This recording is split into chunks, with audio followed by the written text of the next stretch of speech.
Welcome to Motorcycles and Misfits. Hi.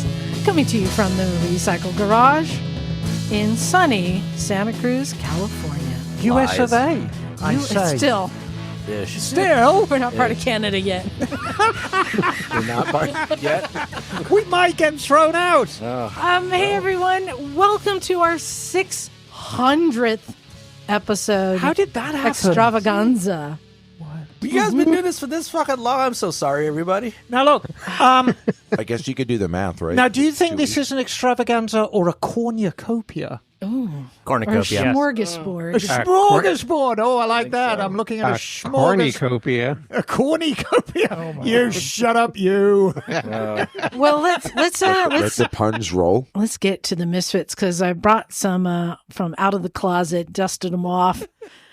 Brought back It's in. about time, Mike. Hey, Mikey, It's about time, Mike. Are you out of the closet already? Yeah. We all Okay. knew. Welcome to the club, friend. He's been out of the closet for years. Let's get to who is here with us.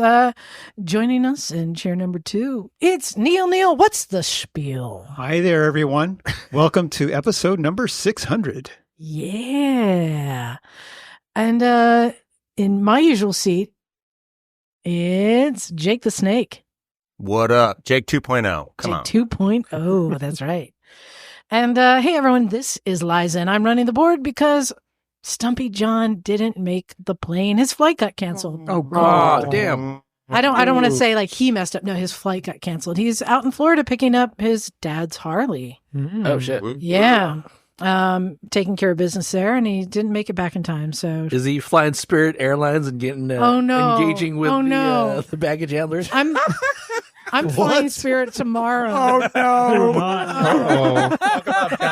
Get him, Johnny. Well, you think you're flying Spirit tomorrow. Yeah. Yeah. No, that ain't going to happen, All Liza. right, well, let's going around the room on the classy girl couch. Everyone's favorite. It's Miss Emma. Aloha, darlings. I cannot tell you how excited I am to be here. And it sounds something like that. Oh my gosh. Hey, Emma, when I do this next introduction, can you fondle his ears? I'm going to. Thank you. I can't help myself. Okay, joining us also on the classy girl couch, it's Knock. Ah! There's that sound. He makes weird sounds. It's Knock. Hi, everybody. How you doing? I like the first noise better. Oh, It's like an animal getting my choked out. gosh. Being sexually harassed. Going And it's around- not so bad, man. No, thought you we were, had no, consent you were in being there. sectionally There was harassed. no Section. consent. Well, we still got more Misfits to go. So going around the room, it's not one time, it's not 2 times, it's Mikey 3 times. How you doing? Yeah. No, say it. How you doing? No, what you used to say. Oh, don't look at me when I'm inside of you. That's the one. There it is. Oh, my word. Look away, bitch. You know they call him 3 Equal times because he has opportunity 3 awkward. testicles, right? I swear to God. Yeah.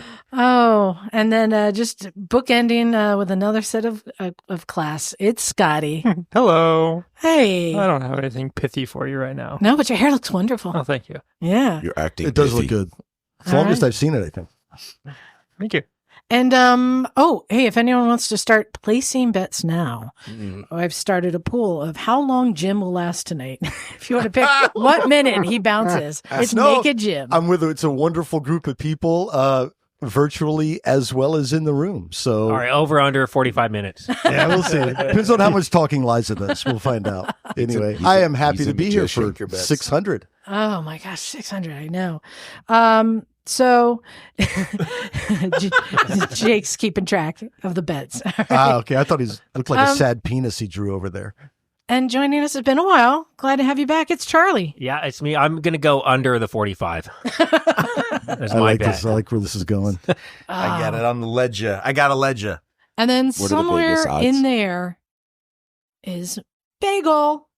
Howdy ho. There he is, right there in the middle. Greetings, everybody. Coming Happy 600th. Yeah, thank you. And Oh, as I see. always, you are coming from your workshop in Velveeta, the Yes. cheese factory of the world. Yes, very, very soggy cheese today. Oh, dear. Oh dear. Moist. Well, Moist, yes.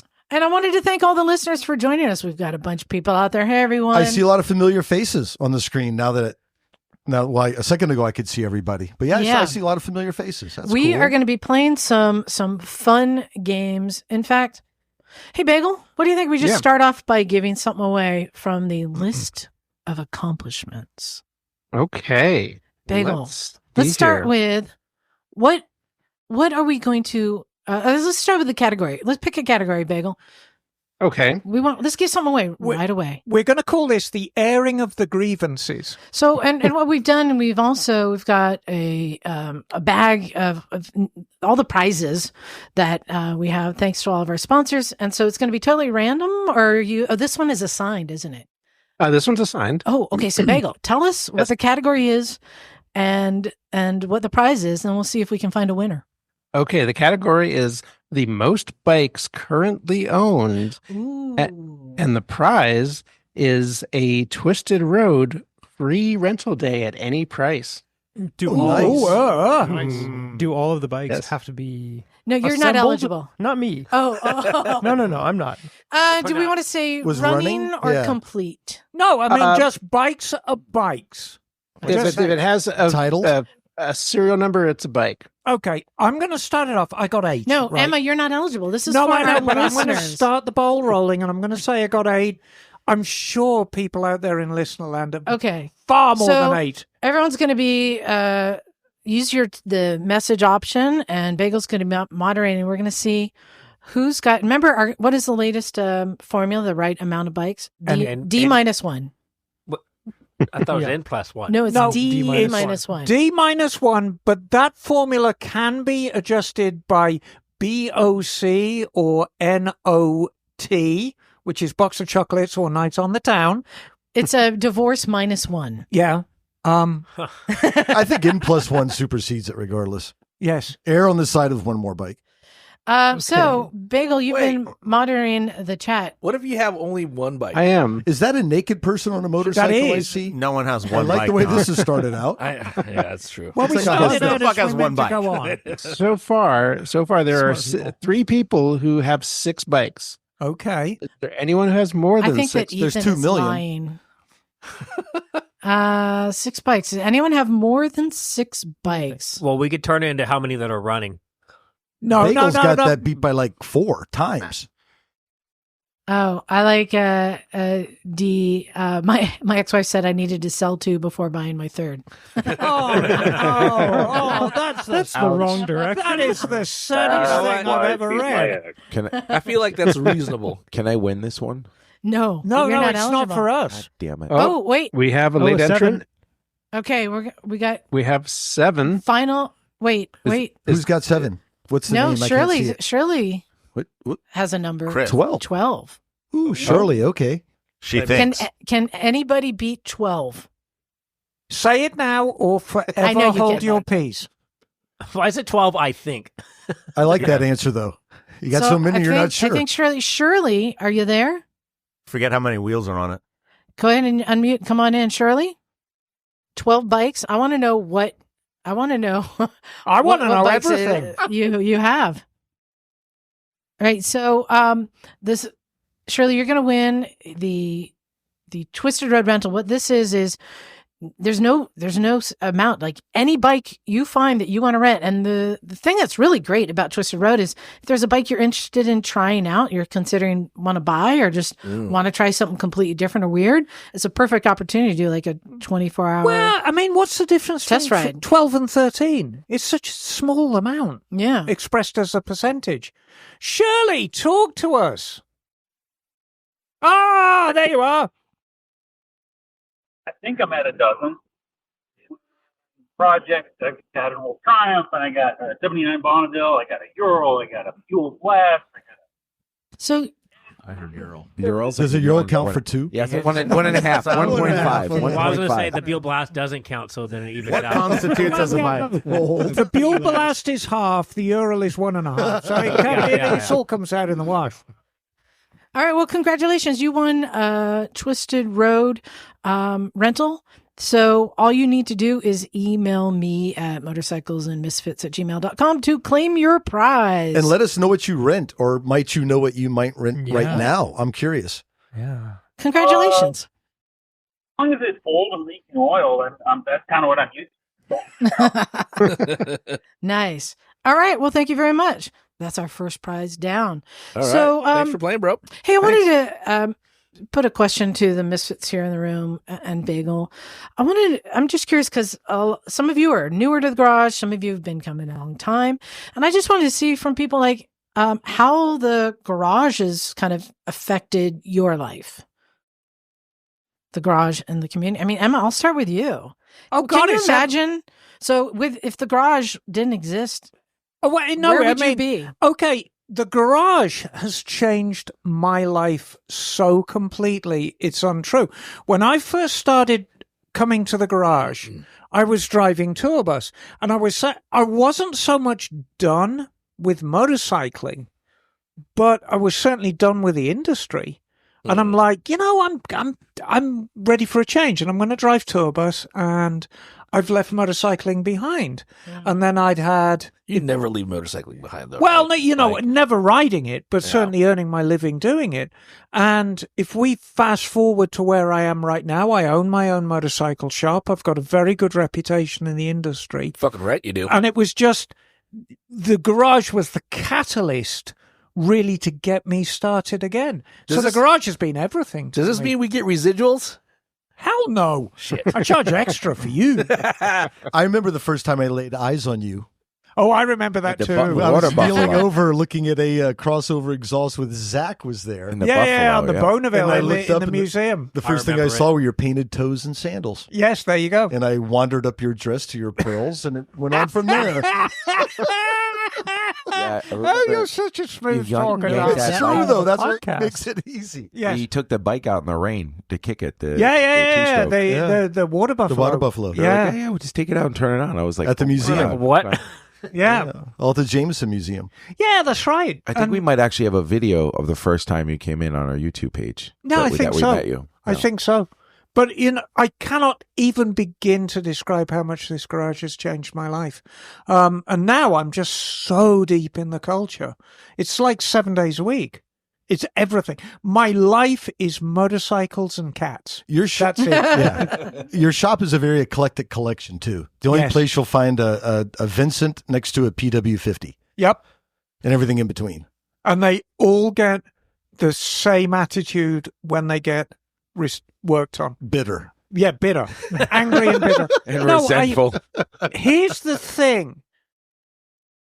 If I get a child bringing their Pee-wee 50, does that child love their bike any less than the collector who's got a Vincent Black Shadow? Probably more. So that's the reverence you need to bring to working on the bike. It's not about the bike. Bikes are just nuts and bolts. It's how we feel about them. So, and you send them down the road safe. And that's where it stops. Mm-hmm. Yep. There you have it. So thank you, Liza, for changing my life. Oh, who else? Well, I've only been coming around for a little bit, but I really look forward to seeing all of these people every week. And I feel like a weird sense of like regret or loss. Emphasis on the weird. Yeah. Especially for you. Yeah. But when I don't get to come, when my family stuff gets in the way or just other priorities arise, I really feel like a sense of I don't know, missing out on something. Yeah, well, I'm missing out on something, but like a distance from a community that I really enjoy spending time with. Oh, Scottie. Oh, Scottie. I'll chime in on Scottie because I think I'm sorry, but Scottie brings, I think, as much, if not more, to the Misfits than you get out of it, because the sense of adventure that you bring. I mean, just a couple of adventures we've had have been awesome, but there's so many times where we reference you on the podcast about if you want to know who adventures, Scottie fucking adventures, right?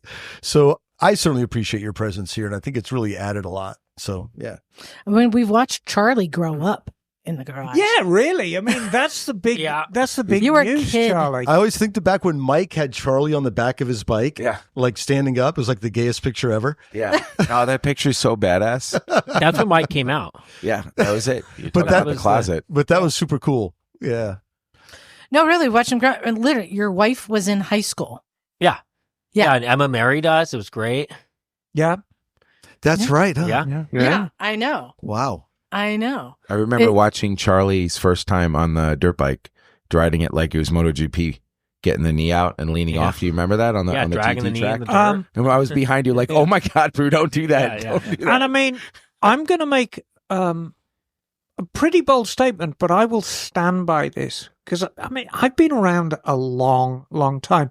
Me and Liza, these grand old dames of motorcycling, I mean, 47 years for me, similar for you. Called Liza old. Charley is the most naturally gifted rider I have ever come across, maybe ever will come across. And I think the only thing that has stopped you winning GPs is just the opportunities you had when you were younger. I'd say it's getting married, so get another motorcycle. Yeah. But I think if you... She's just going to take it from him. Did I say that? I also didn't start riding when I was 1 year old. Right, exactly. I started riding when I was 18. Had you started younger and had you had more of an opportunity in your family to do that, I genuinely think you would be winning GPs now. I have never come across a rider as naturally gifted as you, ever. Yeah, I'm so good. No pressure. No pressure. Well, Pick it up. and I feel like we've watched not grow up. I mean, I've seen him grow. Really? Not I've never seen him grow go up. from getting looks pubic shorter hair now. to finally getting gray hair. No, wait. No, Knock is completely hairless. Yeah. He looks like a mongoose under Well, his my- clothes. He's got no hair I whatsoever. can't believe you didn't refer to him as exotic number one. My hair turned gray. My teeth moved around a little bit, and I'm getting stuff cut off at the doctor. You know, and you're gonna go into that age. So what are you gonna do? Like, yeah. But yeah, I mean, I enjoy being around here. I was sitting here, and you try to make it down here, you know, once a week at least. And now that my niece is starting to get into motorbikes, we always try to make a little round after we go on our rides to the garage. And so there we go, let's go over to Harvey West, whatever. Let's go to the garage and say hi, and like, yeah, let's do that. And that's, you know, she enjoys it. It's cool too. I'm trying to turn her into some biker trash, though. And with your help, it's working out pretty good so far. You know, it's Sully isn't an example because she's a little bit older, but there are children who come down with their parents and visit us down here that didn't even exist when a lot of us first started coming down. I vividly remember you bringing Freya down pretty much. How old was she? 2 days old? No, it was like the Lion King. You remember that? Yeah, I remember that very well. Yeah. And You brought her killer. to recycle. That was epic. Before that was home. epic. Yeah. I wanted to make a point that this is like the first thing she ever did. Like, And let's go to the motorcycle pretty garage. awesome. And I remember when I made the turn, Marie's like, "Where are we going?" I was like, "Go to stop by the garage." What are you talking about? Her ankles are swollen out, you know, or just out of the hospital. I was like, but I just want the first place for her to be is like, You know, the motorcycle garage. as I'm thinking about it, and I wanted to say, you know, I know that the garage has like affected a lot of us, myself included. All my friends come from the garage, but it's not really the garage; it's the community Yeah. in the garage. I don't take credit for what happens. It's everybody here who all buys into it. But I wanted to say something that's cool is I'm looking around the room and I'm like, Jake, Jim, Scottie, Mike, all brought their kids. Megan. It's also a place where people can bring kids.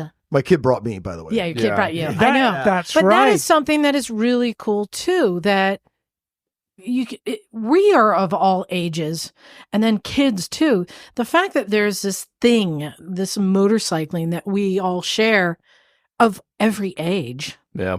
is so really cool. And that's what's so that's what I think is really cool about this community. So before Sully was born, Evelyn actually was coming to the garage, and she had a CBR something that she wanted to get rid of, and I helped her, get it running again. I just drained the carbs, no big deal. But like 10 years later, she's riding around like it's fucking crazy. Yeah, I mean, you don't think about 10 years in those terms really, but when you actually see it happen, like it's kind of mind blowing a little bit, right? Life goes on, kind of. Life does go on, and I was looking at the calendar. You remember we used to do a calendar, and I think it was 2018. That did 2018 bring out the worst or best in us. Right, I'm not sure. But there's a picture on the back cover of Marie, and she's got a big belly, and that's Freya. Yeah, she had the leopard print, yes, whatever it was, on with the big baby belly.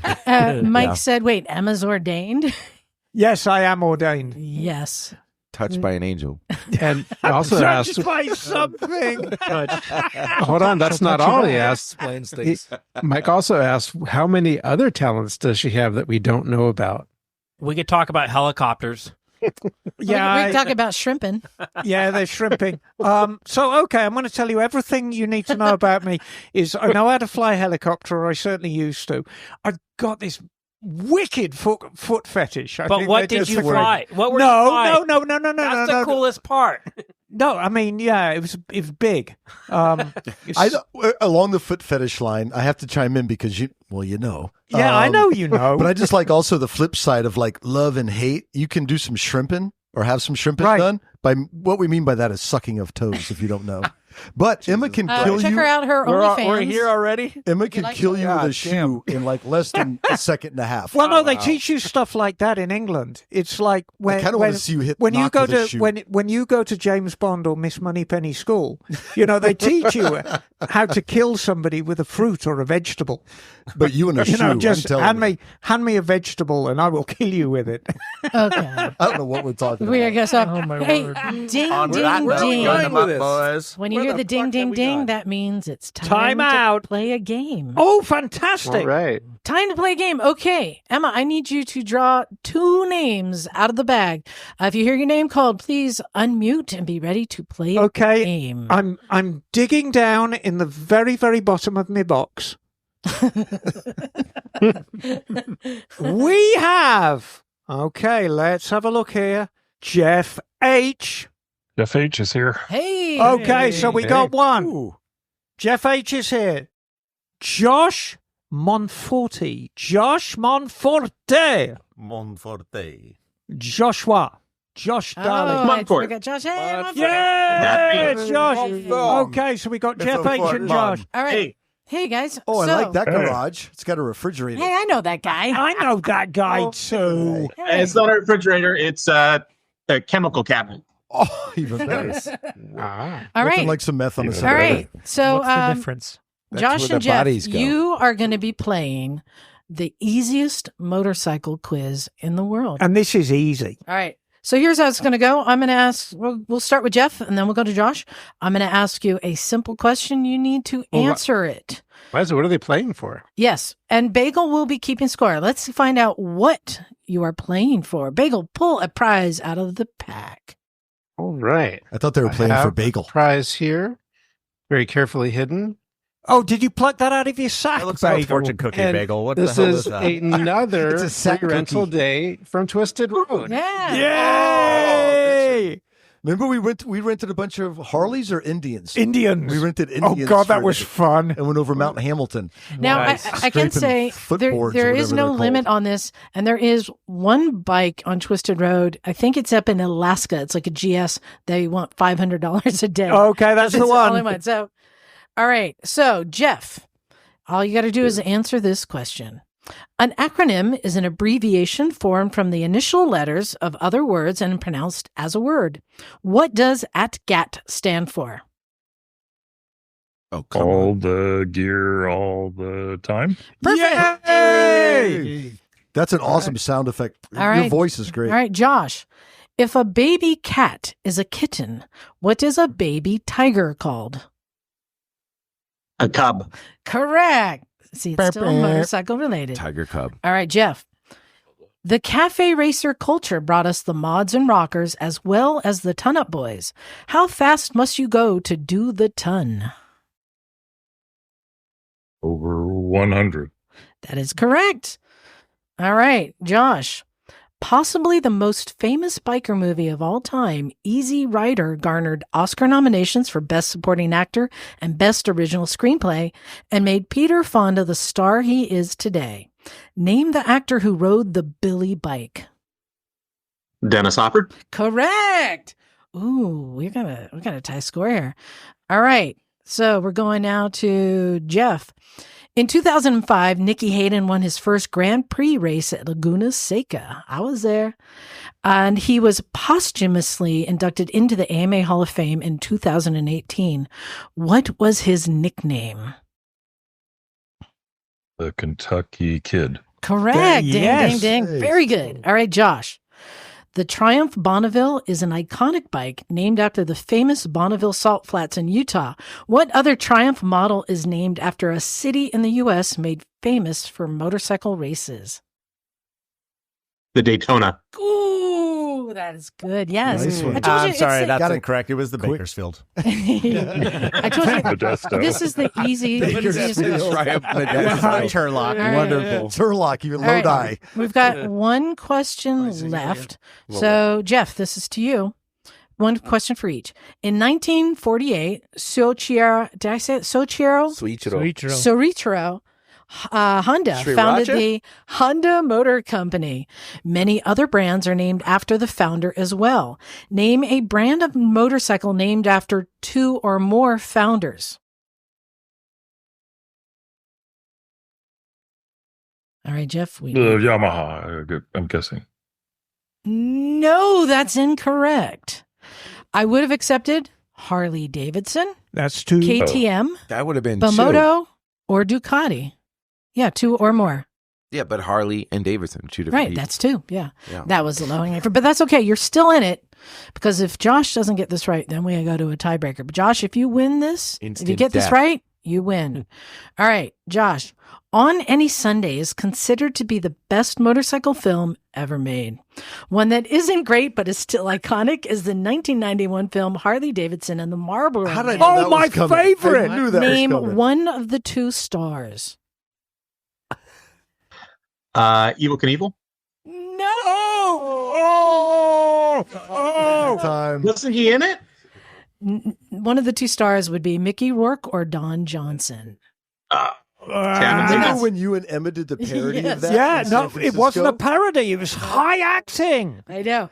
Oh, but this was brilliant. means we have to go to a tiebreaker. Do they Bagel, fight with a tell shoe? everyone how we're going to do the tiebreaker. All right. We are going to have a tiebreaker. How we're going to do this is I am going to read a sentence in a foreign language. Oh, he's going to go And- through a flurry of Baby language, on, baby. none of You which each are get to accurate. guess. You each get to guess which language that it is. Bonus points if you can guess what he's saying. If you both guess it wrong, we do it another try, and then you can guess again until somebody gets it right. All right. Okay. So Jeff will go first, since I believe he was first. The sentence is: J'ai transformé ma Citroën en moto. French. And do you know what he's saying? Whoa, hang on. And Yeah. Josh, what do you think? Do you think it's I was going to say French as well. okay? You're correct. That was French. All right. Now, do either of you know what he said? No, not me. Okay. Okay. Well, I do. Tongue punch your fart box. Yes. That's my In favorite French. part of the podcast That's all night. Le fart box. Yeah, tell him. Bagel actually said, and this is a real thing about a young Frenchman who got trapped in the desert. I transformed my Citroen into a motorcycle. And it's the story of the young man who broke down his deux chevaux and turned it into a bike and escaped a sandy grave. All right. Bagel, you got another tiebreaker there? I do. Okay, the next sentence is Harika Yatin Gnorima. All right, Jeff, what language is he Japanese. speaking? Lies. That's the language. It's like of shit from The lies. Hobbit. Wait, hang on. Yeah, So that's Jeff, you said Elvish. Japanese? Pretty sure. Japanese. Okay. Can you say it again? Okay. Harika Yatin Gnorima. Harika? You got to say with some That- feeling. Nope. Okay. No, let's try again. Jeff, you have another guess. Norwegian. Is it Japanese? That's my guess. That's my guess. Hang on. Nobody else. All right. Matt, what's your guess? Matt? No. I mean, Josh. I'm sorry, Josh. You said Norwegian. I said Dutch. Swedish? Also both incorrect. All right, Bagel. All right. I'm going to make Yes. an executive decision I think we need to. and say, let's give them both a free Twisted Road rental. Oh, It's well done. only fair. What a great All right. pair of players. Thanks, guys. Well So- done, Josh. Guys, What was that though? Was it Japanese? was it Korean? Finish. That Korean? was Greek. Oh, God. I was so close. Okay. I just said pleased to meet you. You bet Right. your baklava. Jeff and Josh, just email me at motorcyclesandmisfits@gmail.com to claim your prize. Thank you very much for playing. It's all Greek to me. Oh, my gosh. Congratulations. All right. Thank you. So I wanted to, since we have our extended community here, I wanted to talk a little bit about our calendar next year. Because one of the things I love is when we go to events, listeners that come and join us. And I know, looking at all the faces on there are a lot of people I recognize who've joined us in different countries or met us at different events. So I wanted to talk a bit about all the things we're doing and see who wants to come and join us.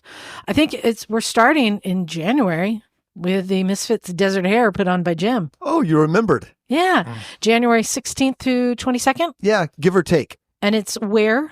So it's the dates Liza mentioned, and just come for any of it, part of it, all of it, whatever. And it's going to be in Johnson Valley, OHV.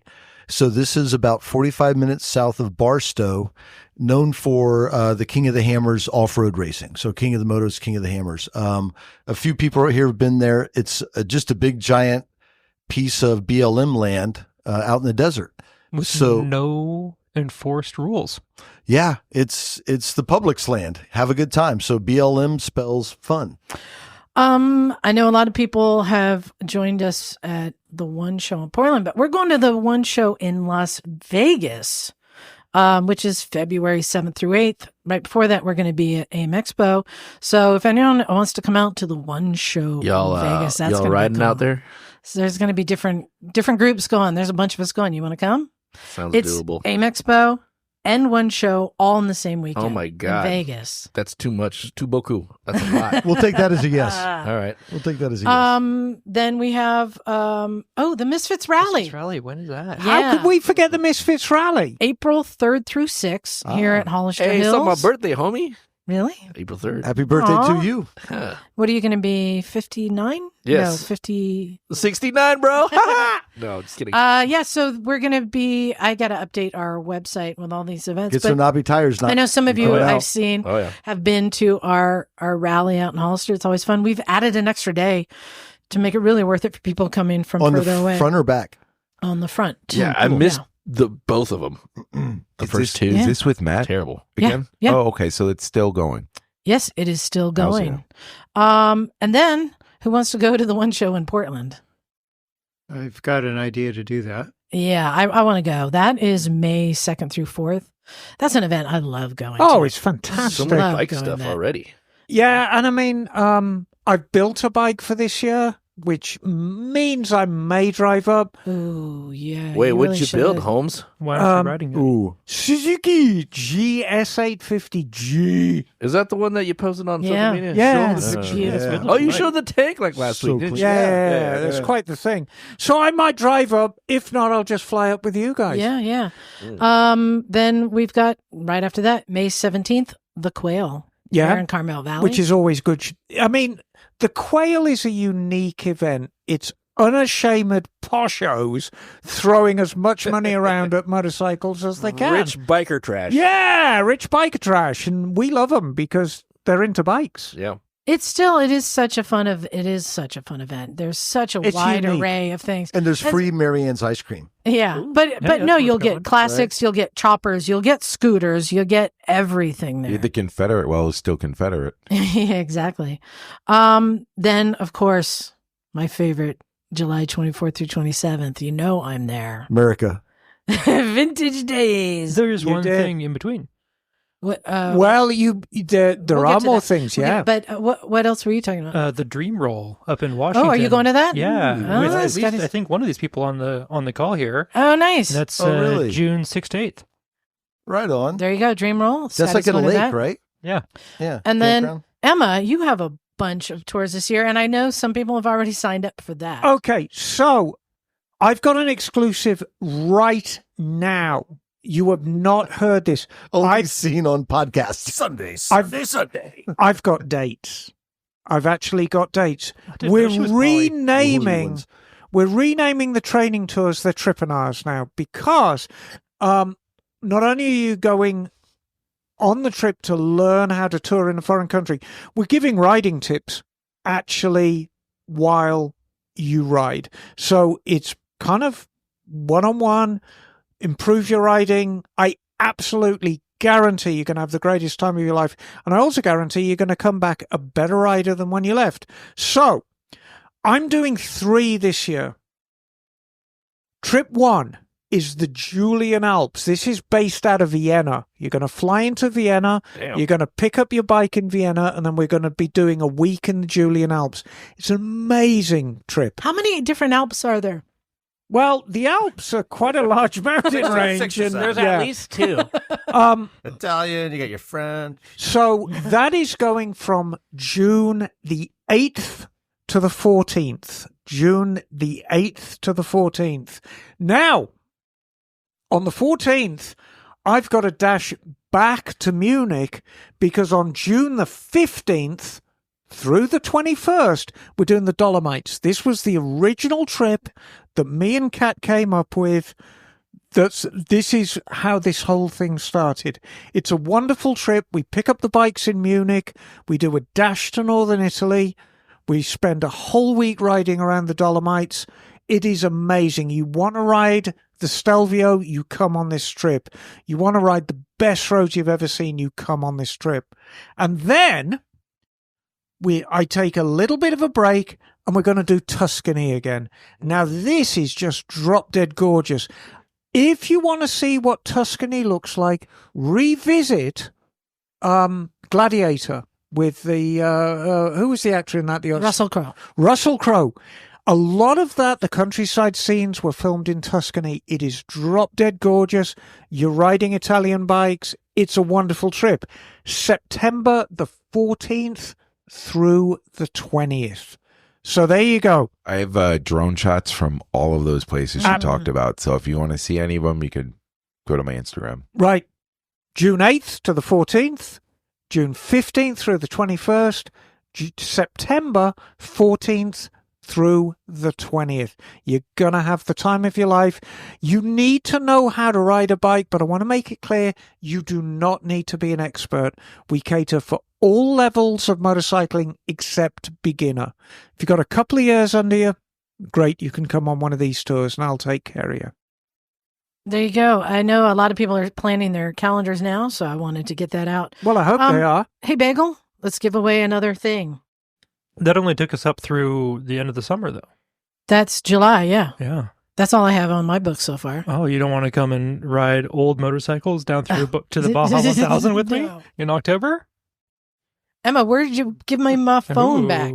I gave you my phone. Oh, I beg your pardon. That is your phone. I thought it was my phone. Sorry. Thank Oops a daisy. All right. Let's give away another thing, Bagel. Yeah. What is the category we're going to do right now? So how about the person on the call currently who is the farthest distance from Santa Cruz? Ooh, farthest distance. So use that chat. Start. And the prize for this one is a free upgrade to a GS 1300 with Leod Escapes. Oh, there you go. That's one of your tours, Emma. Which you could use on one of Emma's tours. Now, listen, let me tell you something about this GS 1300. It is an amazing bike. It's a squatty bike. So when you pull up, you've got your both feet on the ground, then you pull away and you get above like 50 kilometers an hour and you try and put your foot down. The ground isn't there anymore because the bike has raised itself up. It's all the technology. It's very, very easy to handle. It goes like shit off a shovel. Just really, really nice bike. And that is, I believe, is a $200 upgrade. So I think it's more than that. $400 to $600 value. $400 to $600 upgrade, yeah. Oh, well, there you go. Just pay the base price and you're going to get the fantastic. So a chunk of change. All right. So who's coming from the furthest away? We got Oregon, I think, Atlanta, Pennsylvania. Oh, shit. There's a Tampa. Florida. Tampa. Florida. Do we have anybody from outside the country? Dang it. All right. Tampa's Missouri's further. not going to do it. No, Tampa's further away than Pensacola. Yeah, I'm checking. Anyone further than Tampa? No one in Europe? Oh, there we go. Oh, what do we Ritz. get? By miles. We got Les Moore. Miles. As Yorkshire. the crow flies. Yorkshire. Yorkshire. Yeah, Wait. bloody Yorkshire. Ooh, a Yorkie. No, don't call them Yorkies, you I'm knob. sorry. I'm sorry. I am Yeah, this yeah, one. yeah. Shoe. A I have- Yorkie is a chocolate It's a bar dog. that you put in your top pocket. They're Oh. called puddings. Your top pocket. And yeah, Tampa's further I than am Pensacola. merely a worm. So Well, is Les Moore on the call? It was earlier. I see him. yeah, Les, where are you? That'd be me. Oh, and Hell Les, yes. where are you? I'm in Bridlington, Yorkshire, England. Oh shit, we're international with this quite a bitch. way. Let's go. I tell you what, Les. Knock, call him a Yorkie. I'm and not gonna see- call him. I'm not gonna call him a Yorkie. I don't want to get decolonized. He's a bloody Yorkshireman. Well, I've got to say to Bagel, top of the morning to you. Nice. Always get my emails with a Nice. Well, thank you, Les, very much. Knock, when did you become Gilbert Gottfried? I don't know. I've always been. I'm just an inner Jew in me. Who Well, knows? Les, you've just won a free upgrade if you choose to go on one of the rides. All you got to do Sounds is fantastic. I'll really have to try hard to try and get on one. Well, There you go. you know what? It actually, for you, Les, it represents a lot better value because, of course, the tour was originally conceived for Americans, and we have to spend upwards of $1,500 to fly to Munich or to fly to Vienna or indeed fly to Rome for the Tuscany tour. I think from Yorkshire, you could probably get a round trip to Munich for about 50 quid round trip, can't you? Oh, I don't know about that. Well, I think if you fly Ryanair, you know, in How many? stand-up Standing class. up. And you buy some scratchers. Yeah, exactly. You got to buy the Ryanair scratchers. But I think it certainly might be a good value for you. So please look into it. I would love to host you on one of the trips and get you free upgrade. I would love to come on one, and I will really consider it. Thanks Ah. very Thank much. you, dear. Excellent. great. Thanks, Les. Hey, Emma, should we give away two more? Let's pick two more names and give away another prize. Yeah, I think so. Why So don't you knock pick? He's got the golden. yeah, I tell you what, Knock. Pick two names. I want you to fiddle around in my box. Give me your and sack. when you hear your names, go ahead and unmute. Yeah. All right. Right, Knock. come on, Get dig in around, there, dig Wayne. around in the Come bottom on. of my box. I'm rooting. Am I handing it to you or am I reading it off? No, you're handing it to me. All right. You hander. Okay, Nate. No, it's Nate Sagaffi again. Told you I got the Wait, magic is Nate fingers. here? Is Nate here? Is Nate Sagaffi? Sagaffi? Nate's All going right. to listen to this later and All just right. be kicking himself. Let's pick two more. All right. Okay, Yeah, exactly. let's have a look in here. Aaron Ward. All right, Aaron Mr. Ward. Aaron Ward, come on down. The price is right. All I right. am here. Great. Yay, we got Aaron. Got Aaron You got some online. free shit, All right, homie. one more name. Woo! Chris Comley. I know Chris. Ooh. Aha. Chris, are you there, darling? Chris? Yeah, I know Chris is in there. I saw him earlier. I thought I saw Chris I earlier. feel like this is a romper room. So He's stuck on mute, I think. yeah, so Emma, can you get your game ready? I'm going to Get a get game? my game ready. Well, Bagel's going to pull a prize. Yes, Let's see I'm what going they are to playing for. Reach into my original Cannonball Okay. helmet, which is rather dusty, and I'm going to pull out a prize. All right. This is this is for an Insta360 Ace Pro 2 camera. Oh, this is a brand new Damn. camera, the version 2 that just came out this month. Damn, let's go. Yeah, this That's is a a really prize, nice homie. action camera. And Emma, what are they going to be playing tonight? Which game have you chosen? you know what? I'm going to do the easiest motorcycle quiz part 2. Part 2. All right. Okay, so here's the way I'm going to play this. I've got 8 questions. I'm going to ask each of you 4 questions. If you get all your 4 questions right, We go to a tiebreaker. These start off very easy, and be warned, they get kind of tricky. So I'm not expecting both of you to get all 4 questions right. Nevertheless, let's start with Aaron. All right, I'm up. All right. Aaron, in 1978, Kenny Roberts became the first American to win a Grand Prix World Championship. What color was his motorcycle? Red. Ooh. Amarillo. All right. It was yellow. Yellow. Okay. Amarillo. Black and mother- yellow. No problem No at all. worries. All right. Chris, are you with us, darling? I'm here. All right. In 1948, Rolly Free set a land speed record at Bonneville Salt Flats, reaching a speed of 150 miles an hour and creating what has become the most iconic photo in motorcycling. What was he wearing? No shame. I don't know, Speedos or something. Courage. Yeah, I'll accept that. A bathing suit, yes. Yeah, basically Bathing suit Speedo and slippers. bathing Leopard suit and thong. beach slippers. Nice. Okay. All right. Point to Chris. Point to Chris. Aaron. Okay, we're going to start picking up now, hon. The Paris-Dakar race is celebrating its 47th next year in Saudi Arabia. Originally starting in Paris, hence it was Paris-Dakar, what continent was the original finish line? Oh, shit. Remember, it's in the question. Paris-Dakar. Dakar. Africa. Well done. Point. Good. 1 point. So now they're equal. Chris, there have been many memorable motorcycle chases in movies, but one of the most exciting to this day is the LA, Los Angeles river scene in Terminator 2. What bike was Arnold Schwarzenegger riding? Come on. That boy? Oh, yes, Yes, well point. done. All Okay, so Chris has pulled ahead. Okay, Aaron. Burt Munro was a motorcycle racer from New Zealand, famous for setting a land speed record at Bonneville in 1967 on his 1920 Indian. His story was featured in The World's Fastest Indian, featuring Anthony Hopkins. And I sincerely hope you remember the movie. In all fairness, I didn't remember this.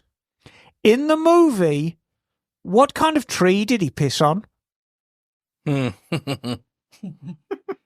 Does everyone in the room know the answer? Oh, I do. I don't. I didn't know. I've forgotten. So, Olive? No. No, it was a lemon tree. So, Chris, if you get this one right, it's the game, because Aaron can't come back and even pull even with you, but you have to get this one right. No pressure. All right, here we go. The chopper craze has come and gone over the years. Some say the last peak of popularity started with Jesse James in the 90s. What was the name of his shop in Long Beach? West Coast Choppers? Yeah, he got it. And that's the winning answer. Hey, Okay, congratulations, Chris. Well done. Chris. Thank you. Aaron, Well done. thanks for playing a valiant effort. That tree one was a tough one. Well, you know, it's either Well, you hold on. remember it or you don't. All I can there's remember a- was just I making just now that pistons all we've the got a time. winner, there's one more question. Let's see if the group can answer it here. Okay, here we go. Congratulations, Chris and Aaron. Thank you for playing. All right. So, and this All right. is for the group in the room. During his career, Evel Knievel may have suffered more than 433 bone fractures, earning an entry in the Guinness Book of World Records as the survivor of most broken bones in a lifetime. What a shitty record. However, Quite a record. this number may be exaggerated. His son Robbie told a reporter in 2014 that his father had broken 40 to 50 bones. Knievel himself claimed he broke 35. Ironically, one of the biggest jumps he attempted and failed did not lead to any broken bowls at all. The Snake River jump. What state did it take place in? Who knows? I know Jim knows because Idaho. Idaho. Yeah, there you go. No, Idaho. Idaho. You're in your own private Idaho. Own private. No, Idaho. because Jim filmed me ride my KLR up Evel Knievel's Up ramp. the ramp. Yeah. Anyway, I encourage you to punch it and keep going. but- so remind me, what did Chris win for that? An Insta 360. Oh, what a That's awesome. prize! What a prize! Send What a us a video. prize! Great. Hey, so I wanted to ask another question to the group here. What are some of your favorite memories? We've done a lot. We've like who was it? I was talking the other day. It's like, chariot racing. Yeah. Like Ring of Fire burnout. Oh, when you fell in the ditch chariot racing, that was a good one. Ring of Fire burnout. That was we got in trouble from That was the the neighbors. last of the good days. We toned it down. When we stopped playing with fire. Before I rode Yeah. motorcycles, I came by the garage and the original Jake was on a moped waving a giant rubber dildo at me when she was like 15 years old. Oh God, yes, I remember that.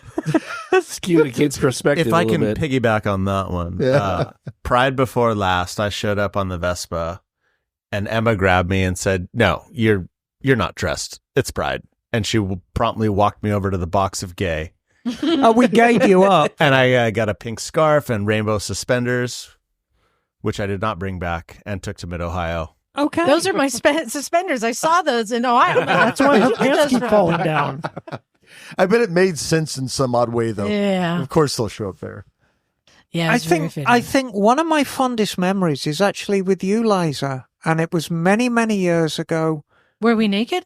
No, we weren't. Okay. No, it wasn't the one where we were in bed in the Queen Mary and did a podcast from there.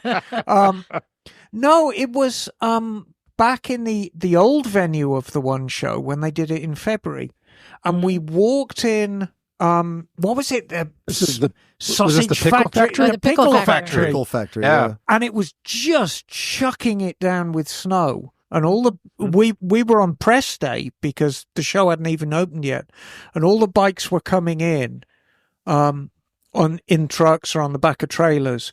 And we just walked into the show, and there was this just giant display of Indians, set up almost like model motorcycles on shelves, but That's it was Mike, life when- size. That was you were there. We had the hot tub at the house, right? Yeah, exactly. Oh, yeah. And it was just a lovely memory of being part of us, I've always seen us as irreverent as we are and as much as we joke around. I see us as very, very legitimate journalists. And if we go to an event and we interview somebody and we give you information about that person or a bike, I take great pains to make sure it's not innuendo, it's not hearsay. This is accurate information, and I actually take a great deal of pride in that. But we are complete idiots. Well, in that, Can I jump in? Yeah. Okay, I've got a couple. The Christmas party at my house. Oh, that was great. Oh, yeah. It was I very remember cozy. Yeah, that was so fantastic with all the little trophies and stuff we handed out. I'm going And to I follow think- up to that. Yeah, we had the flat track, the little mini flat track I made Oh, there. yeah.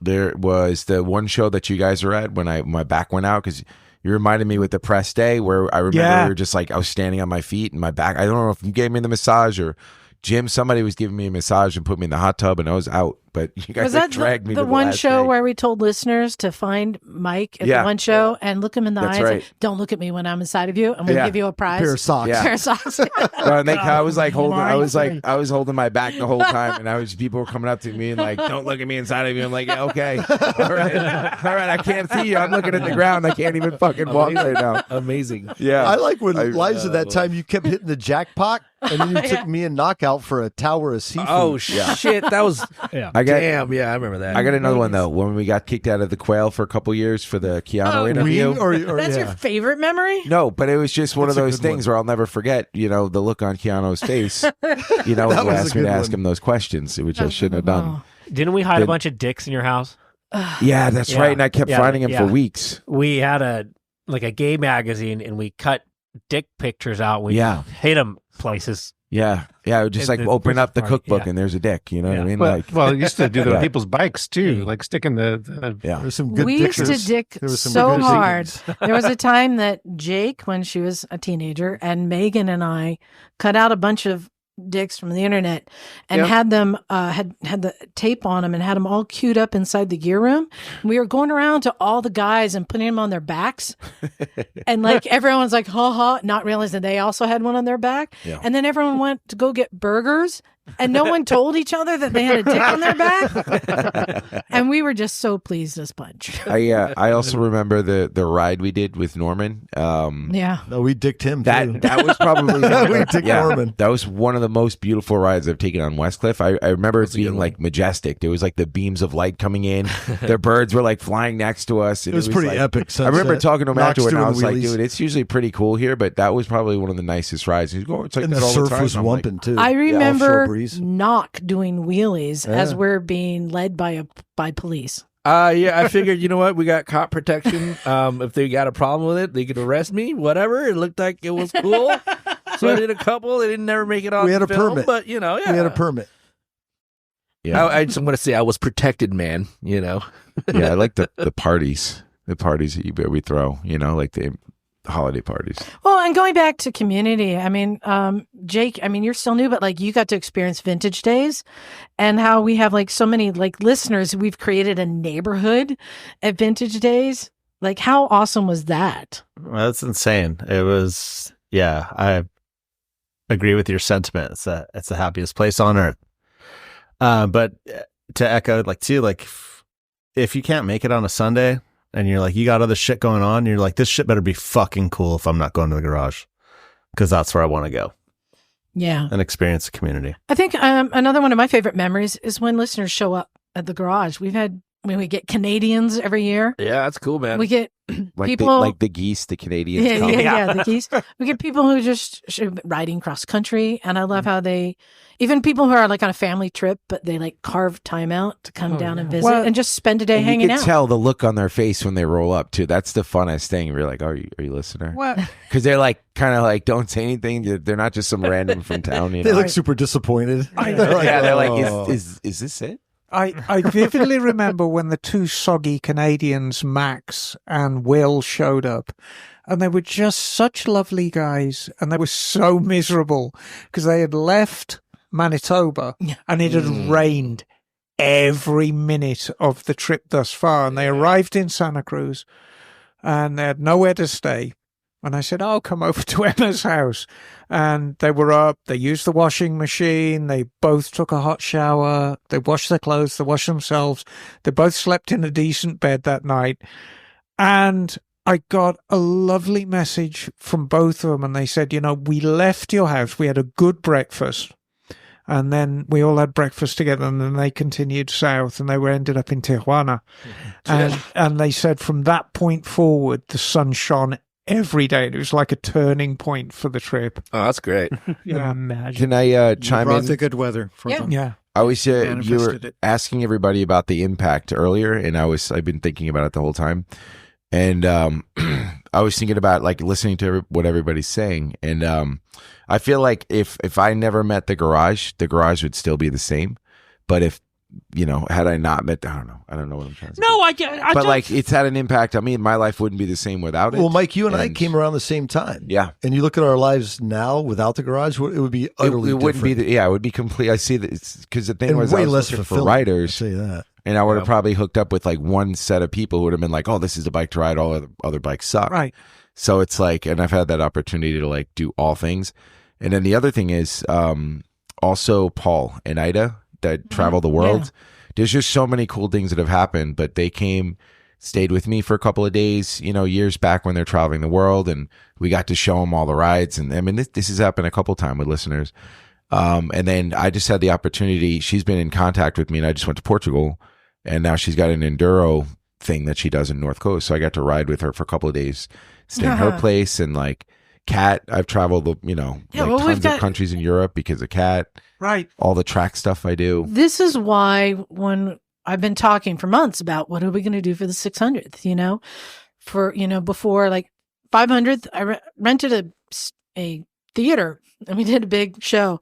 400th. Do you remember I brought in like 4 weeks in a row of like Eric Buell and just all these people. That was a good run. I was trying to do Norman Reedus. Yeah, I try and do something big, and I thought, well, what are we going to do for 600th? What's going to be bigger? And I thought, well, what makes this, like, why are we doing this? What makes this so special is our community and the extended community. And that's why I said, I want to invite the listeners to join us. And that's something that's cool is we're all misfits in this room, but I think a lot of people there, all you guys listening, you feel like you're part of the group too. Well, I hope so. I hope so. You're all part of the group. Is it time for another game? Because that's kind of the elephant in the room, and the best part of motorcycling is the community.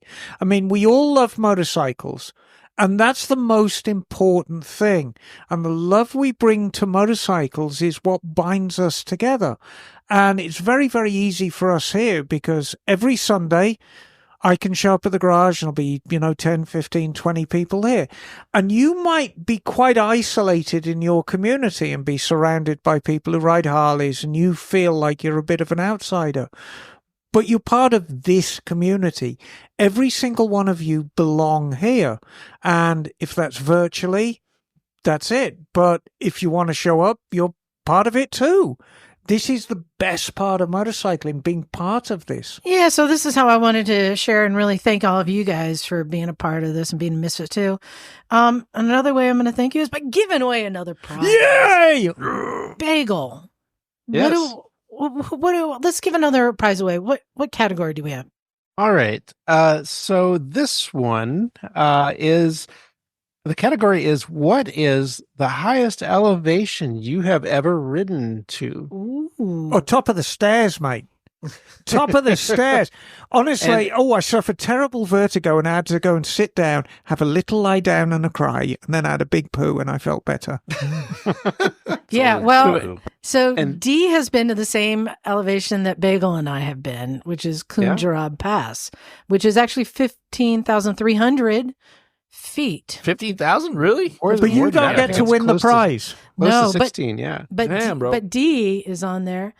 Right. So can you beat? Oh, Zach said. I haven't even said the prize. Yeah, the prize. Prize is $1,000 off any 2025 trip with a different agenda. Mooing Cons. $1,000 off. If you're coming to the United States, that's free airfare. And also, Moyne just got the new Ibex 450 bikes. Very cool. Very cool. True. Stephanie has also been to the top, to Kunjarab Pass. So that's 15.3. Can anybody beat 15.3? Otherwise, what's Pikes Peak? 14. Zach said, Jim and I have been there. Yeah, I've been there too. Zach, you're so close, but right now 15.3.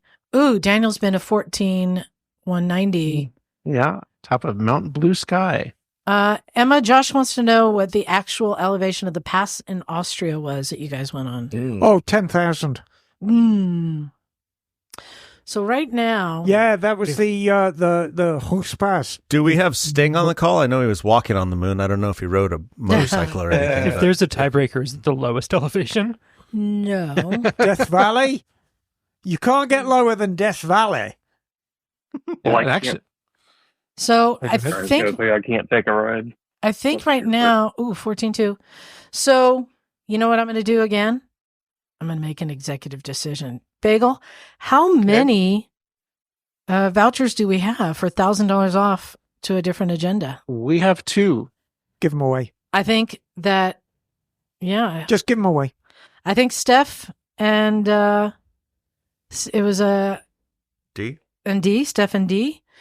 But let's give them both prize. You both win $1,000 off. If you can't make it in 2025, we can reach out to Moyne. But congratulations, you two. It's so funny. That's the highest. I can't believe there isn't.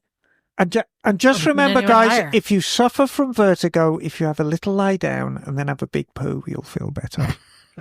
Because it adjusts. It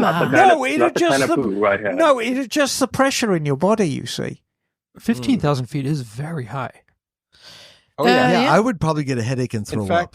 In fact, the elevation at Conjurer Pass is 15,397 feet. Wow. There you go. That is high. Oh wait, somebody. What's Zach posting? Wait, Zach. What is that nonsense? Wait, hold on. East Coast, Zach? Zach, are you you're confirming 17,000 feet? Or are you saying? Or wait, no. Hold on. Another person in the room. Roxana, you're saying? Oh, that's a party. That's a party. Oh my God! Oh, I want to be there. It's way more fun than being here. That couch. Tell us more. I need to check. Fucking chair. I'm not even allowed on a white couch at D home. and Steph, are you okay with forfeiting the prize and we give it to Roxana? D, yeah. All right. Wait, where was it? 17,000. Where? All right. So I'm going to say, Roxana, you've just won $1,000 off. Use it. A different agenda in Pakistan, but he also does trips in Vietnam and in Tanzania. Ooh, that I believe. sounds fantastic. So, Really? Roxanne, yeah, you just That's have to email me at motorcyclesandmisfits@gmail.com. Right Well on. done, I'm sure his Roxana. wife is Vietnamese, isn't she? Hmm? Moy's husband, wife. Yeah. Can you do your Vietnamese Exactly. accent? And I will Wait, hold on. Can send you you a do it? voucher Later. for that. Oh, come on, that's my Oh favorite. my gosh! Look at that party. Why can't we? I know. Why can't we have a party like that on a white couch? gentlemen- Well, I know why we dirtbags. can't have a white couch. Yay! I got the shirts. Oh, and he's got the everything. shirts on. God. Yeah.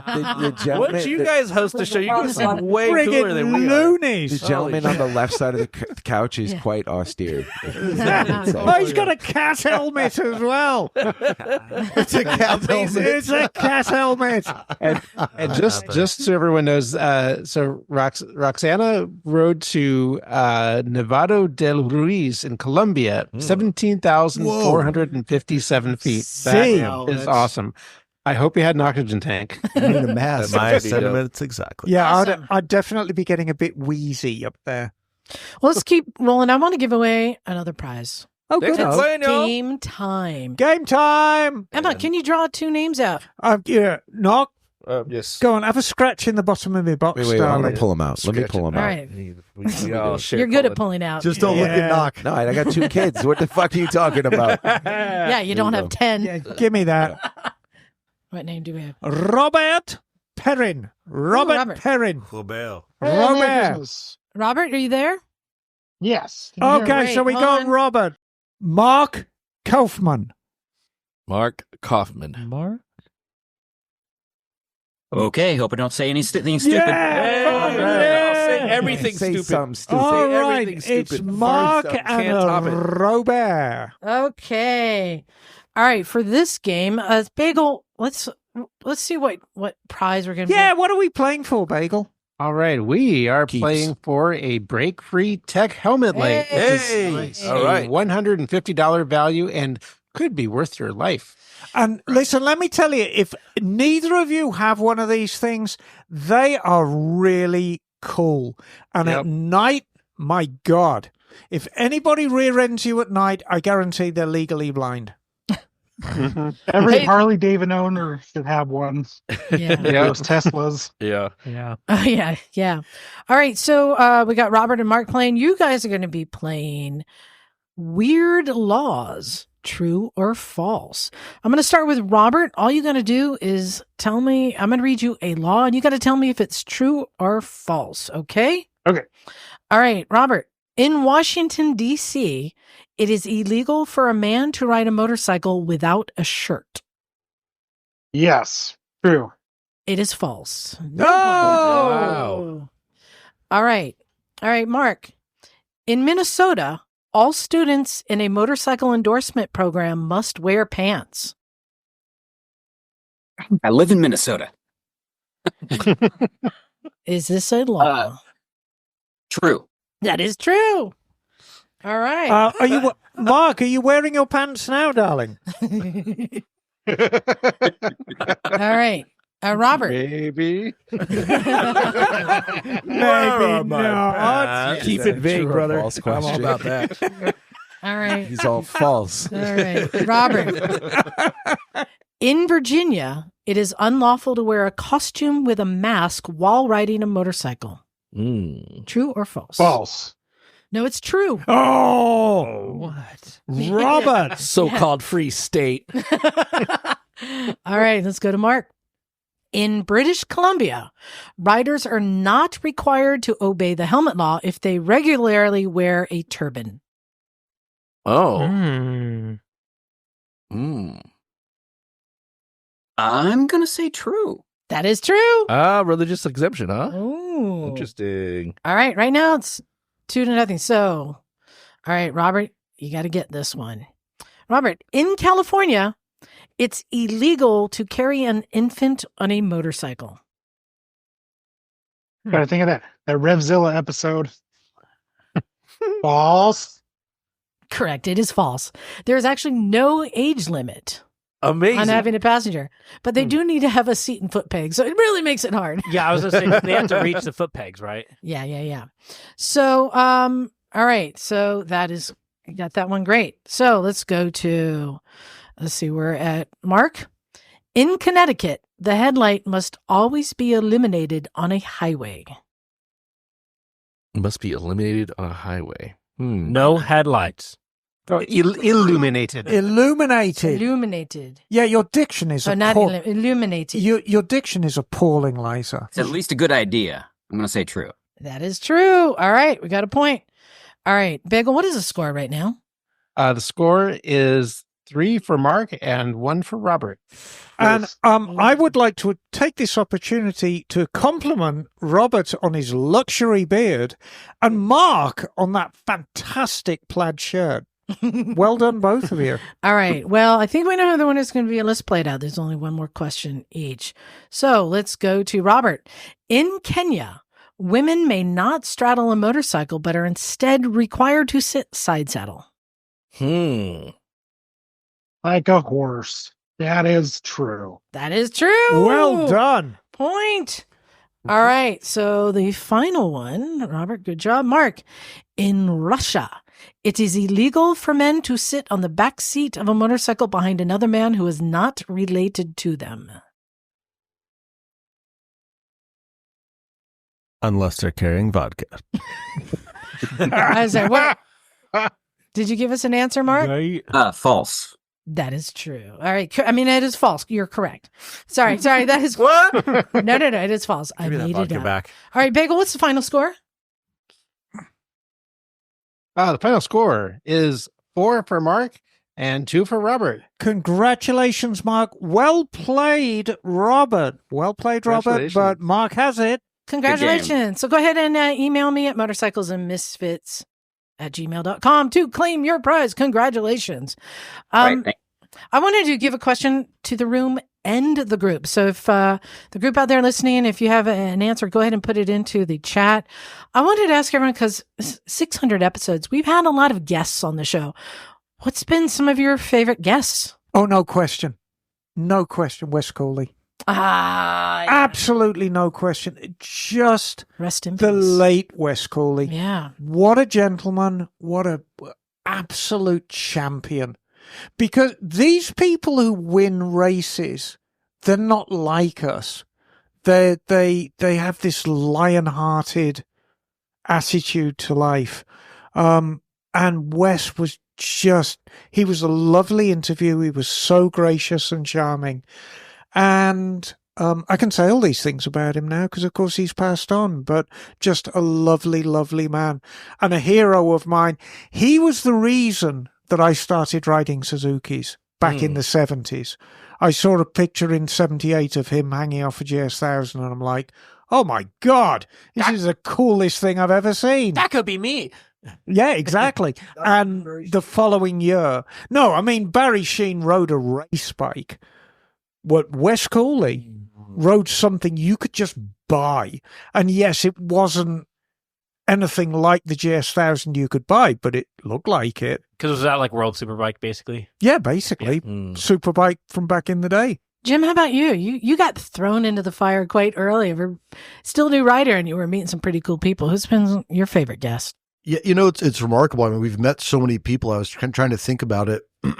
And what I enjoyed, it's hard to pick a favorite because there were so many just interesting characters, but in the same vein as racing is Mert Lawwell.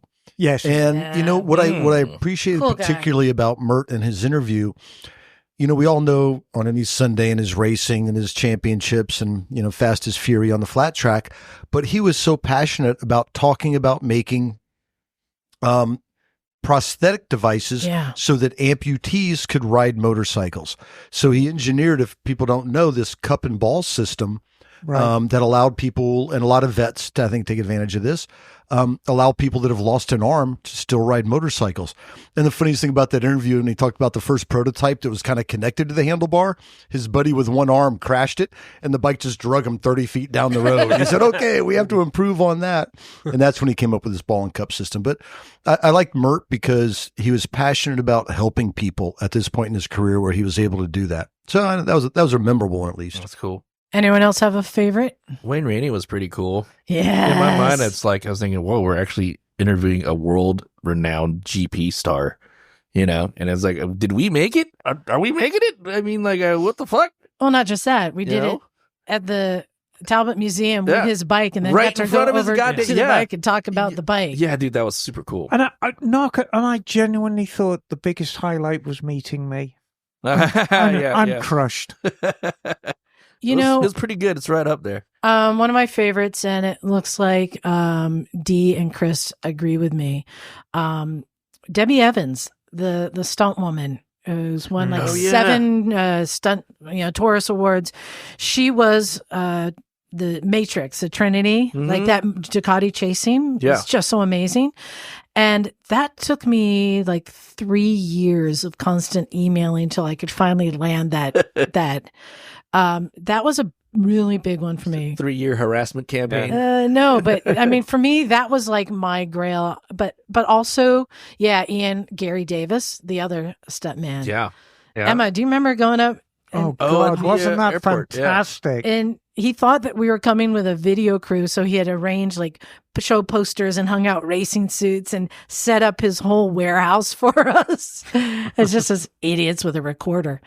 But that was amazing. But again, what a gracious man, because as hokey as our setup was, he treated us like professionals. He gave a very, very good interview. I mean, I know that interview, which has since been released, went into editing for a year because the sound quality was so bad. There was a glitch with the system, and it took me a year to save it. But you saved it. And what an interview it was. Definitely a favorite. But it's I just take so much pride, and even after all these years, I am so tickled when we'll go to an event and you hear people under their breath, oh, the Misfits are here. And they recognize us and they know who we are. We see the shirts. It's not just that they recognize us. Few years ago, at AM Expo, I think the first AM Expo we went to, the show was already going. We'd landed in Vegas and we came straight from the airport. And we went in through the doors and we walked down and we were looking for the Twisted Road booth to dump our gear. Oh, yeah. And we were walking down this main drag, and I think there was 4 or 5 of us, and everyone was like, oh, Misfits are here. It's great. It's even better when I make the guys wear the shirts. Oh, the bowling shirts. Not going to hate that. Room for 3 people in each one. Bagel, who's been one of your favorites? Well, I was going to say there's a couple of other suggestions in the chat that I wanted to bring up. Let's see. Daniel Farrow mentioned Eric Buell. Yeah, that was a really cool. I thought that would come up. He was a really cool guy to talk to. Wasn't he? So smart. Smart. And Zach Cyphers, or one of the group there, Bridget also McCutcheon. Bridget McCutcheon, yes, the one who rode around the world. Yeah, set the world record, youngest person to ride around the world. Yeah, that was very cool. Let's see, other guests who I really enjoyed. Man, it's hard. It's so hard to focus on one. There've been so many. Give me a minute. Come back to me at all. Daniel. Oh, Emma. Daniel said Elsbeth Beard. Of course. Yeah. Oh, and yes. I mean, the thing is with Elspeth, what a lovely lady. And my history with Elspeth. So when I first met the Misfits, the Jameson Museum, Liza said, "Look, I really want you to come and do our podcast." And I thought, well, I'd like to bring something with me. So I'll chat. Well, first off, I wanted to bring a bike with me, and I brought a vintage Simpson Schwalbe, which, if you remember that, Bagel. Oh, yes. I brought an very rare East German scooter. Well, not rare in East Germany. Rare here.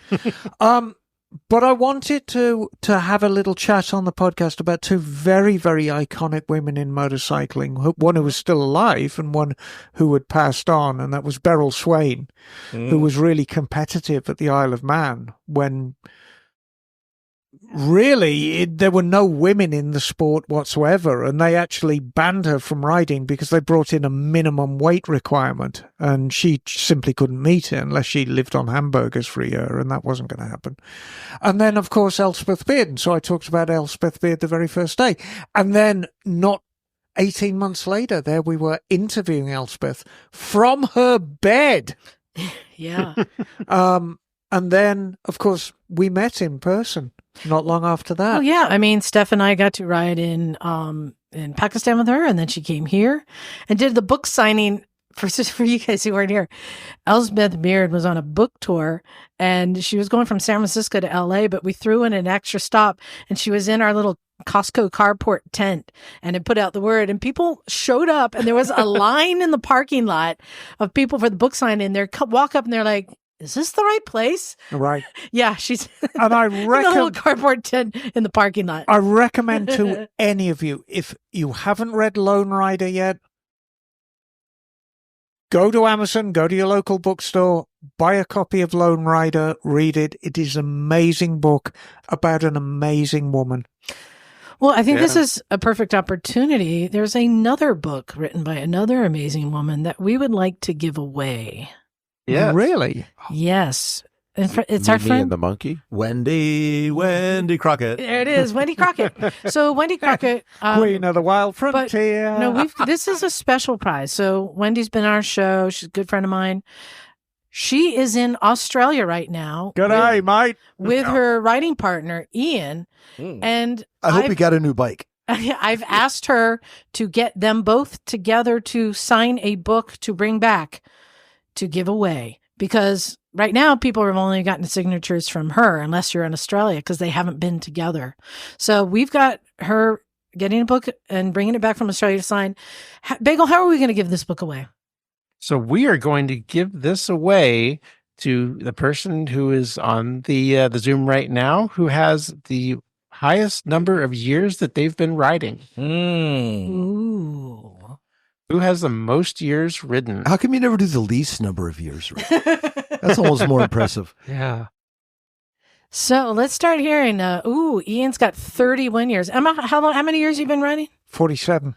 47. So mine was 78. I don't want to do the math. 46. 46. Let's see. Ooh, Jeff's got 44. Yeah, 44. That's pretty good. Ooh. And yes, can anyone beat 44 any motor vehicle with two wheels, I would say, would count. Mm-hmm. Yeah. So and my first ride, and the reason I count this, because I rode like little bikes when I was younger, but when I was 12 is when my friend's father taught me to ride on his GS 650. So it was a big bike that we rode around a parking lot. So I feel like that is legit. And then the thing is, once somebody has taught a kid how to properly ride, now you can like ask me, "Hey, can I ride your bike? Can I ride?" "Yeah, I know how to do it. Yeah, I know how to do it. Can I ride your bike?" I was incessant.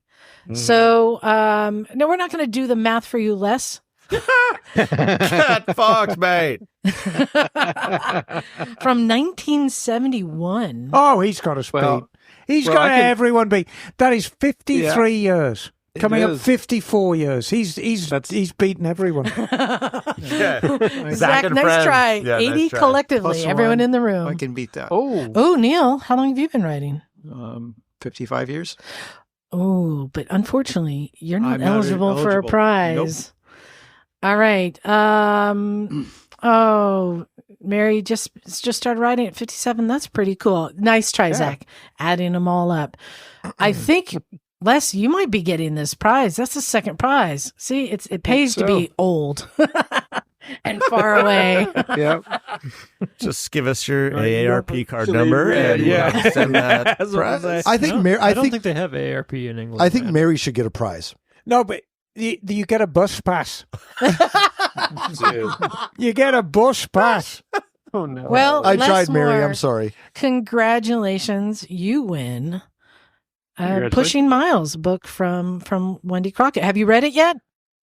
No, not at all. I really look forward to reading it. And it will be unique because it will be signed by both. A virtually impossible task because they both live on opposite sides of the world. So it's going to be a truly unique prize. Well done. Is it this thing like a tome? Isn't it like 800 pages or something? It's good. It's good reading if you got a bit of the constipation.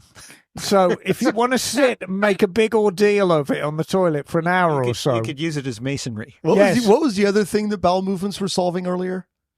Vertigo. Vertigo. Thank you. Yeah. What can't they do? Oh, my word. Hey, Emma, let's keep this rolling. Let's give away You're gonna get another prize. sore on your You've got a game and you've got some names. Don't you let Knock pick the names while you Right. pick the game. Where's my box, Knock?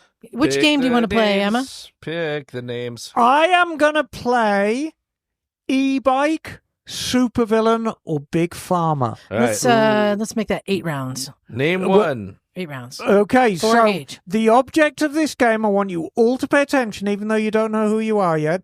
I'm going to give a name, and you will tell me whether it's an e-bike brand, a supervillain, or big pharma. And before I forget, don't forget to email me about that prize too, the Pushing Miles book. All right, we got some names. Hopefully these are people who are here. Brian Polara. Brian Polara. Brian, are you there? I am here. Oh, Yay! fantastic. Let's go. All right. We got another one? Oh, no, we just it. All right. All right, and the other name is Teresa Burton. Teresa Burton. Oh, she's there with Zach. Hey! Teresa. All right, Teresa. All right, you guys are going to. Oh, it's the white couch crowd. Oh, this. Oh, yes, those white couches. Wendy Ryder. All right, This is a really simple You should game. get an award too. Emma, tell them how to play the game. Okay, and we're going to start with Brian. I am going to read a name. You will tell me whether it is an e-bike brand, an electric bike brand, a supervillain from a comic or a film, or Big Pharma. Is Big Pharma like a sex toy? No, it could be. Not farmer like on a tractor. Pharma. Pharma. Pharma. Not Pharma. Company. When I say farmer, I don't mean somebody who tends the fields. Pharmaceutical company. Is it a company or drugs made by a pharmacy? It's a It company. could be Big a pharma company. A medical. Are company. we all ready? Clarify. All right, let's We're start ready. with Brian. Well, before we start, Oh, yeah, can I yeah. tell them what they're Oh, playing what for? is the prize? Yeah. What is the prize? The prize? Dog treats. No, but it is another Break Free Tech helmet lane. Yay! Nice one. Fantastic. All right, so Brian, Yes. climax. is that an e-bike, a supervillain, or a big pharma company? That's a verb. Best Oh, Jesus. supervillain ever. You can I ask was to waiting. have it When spelled. are you actually going to say it? Oh, it's climax. Okay. You can ask to have it spelled if you need. Yeah. How do you spell that? CLIMAX. I was worried after the first Hey, three one letters. X. Only one X. I know that shirt, Brian. I got one of them in my closet too. Nice. Yes, that's Brian from the Moto BS podcast. Nice. All right, so what is the I answer? am going to guess that is an e-bike. Oh, you're wrong. It's Wiener pills. big pharmaceutical. All right. All right. Climax should've known. Pharmaceutical? Yeah, you I get looked them all down at these the up AMP, myself. Dude, Yeah. give me a All right. dose Let's of go that. to Teresa. Teresa. Volcan. Vulcan. VOLCAN. Vulcan. Oh no! It's a supervillain from the Justice League. 0-0. Okay, it's a tie. It's a tie so far. All right. Keep going, Emma. Brian. Yes. Giant Talon. Giant. I think sex Come on, toys bud. should still be a category. Do they have large Oh my talons? god. Okay, giant talon. That's got to be an e-bike. Well done. Ooh, It I is. was gonna say we got to play the odds here. Yeah, giant. Well, you know, giant I bicycle. doubt whether it'd be pharmaceutical, but it could be a supervillain. It could be. Yes. Teresa. Sienna Blaze. Sienna Blaze. SIENA BLAZE.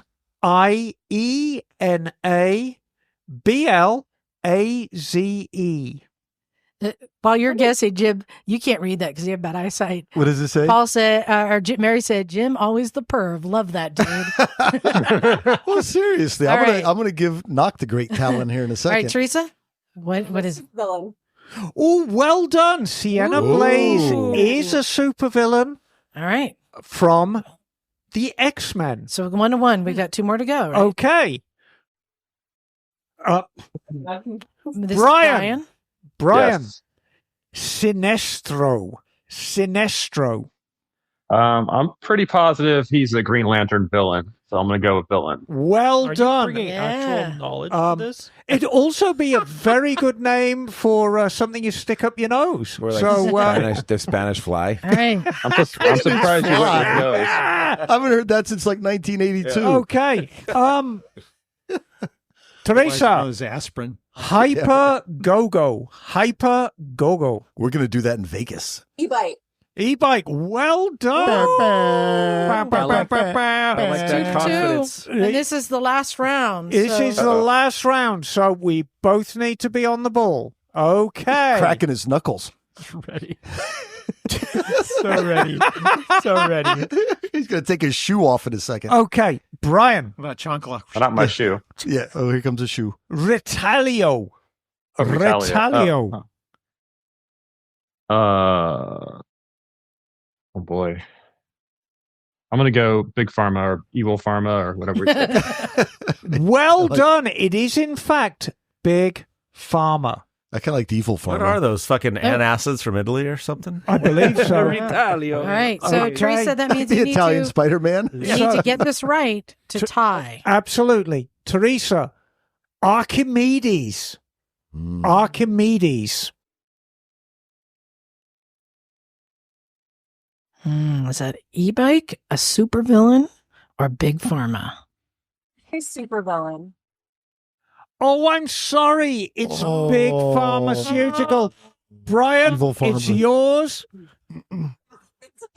All right. That's all right. Fight the power. Keep fighting. You fought the good fight. Well done, both of you. It's a wonderful game. Brian, you just won. It was a break free. Break free. That's Break a free, great awesome. Right, prize. That's a great prize. Brian, don't forget to email me, motorcyclesandmisfits@gmail.com, to claim that prize. So, Knock, before you leave, I don't leave it yet. let's just keep it rolling. Emma, Yeah. let's do one more round of this. We got another prize to give away. We got a lot of prizes. Keep going. Shit, all right. Can you draw 2 more names, please? I can. And you know what? I'm going to let you announce the names. I'm gonna draw 2 Oh, more you're names. so generous. I am. I'm gonna draw 2 more names. 2 more names. Here we go. David Silvera. David Silvera. All right.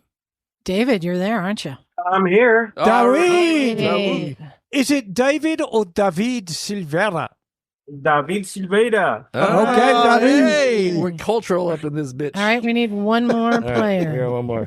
Oh, dear me. Eric Lee. Eric, there he is. Is he here? He is. Is man available? Hello. All right, Right. let's go, baby. All right. Okay, what are they playing for, Bagel?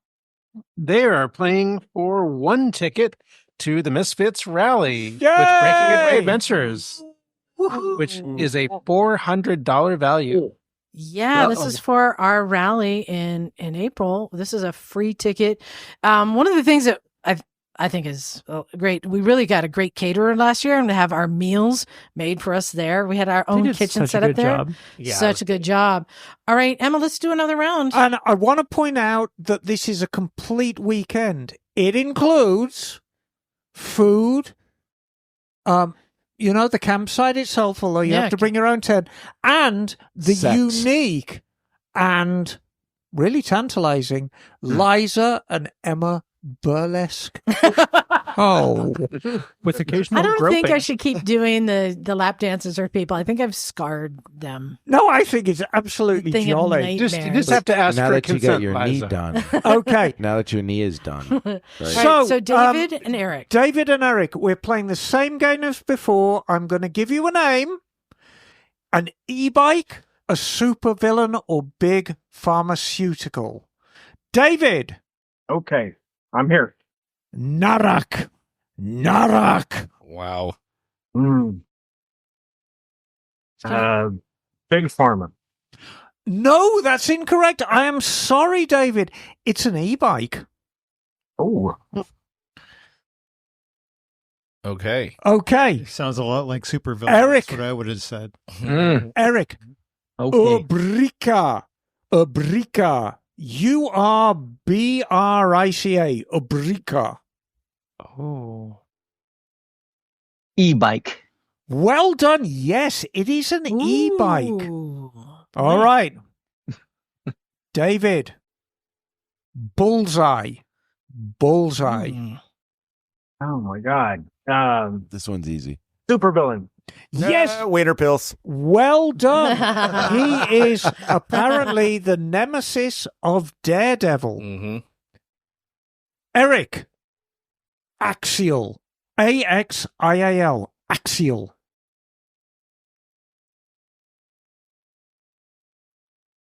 Supervillain.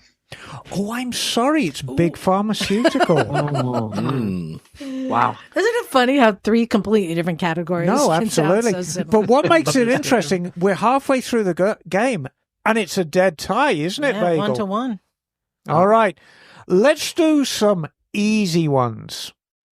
David. Spacewalk. Spacewalk. Supervillain.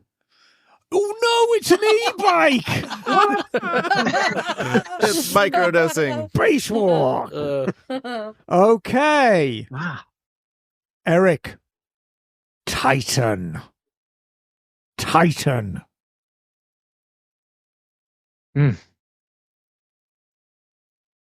Supervillain.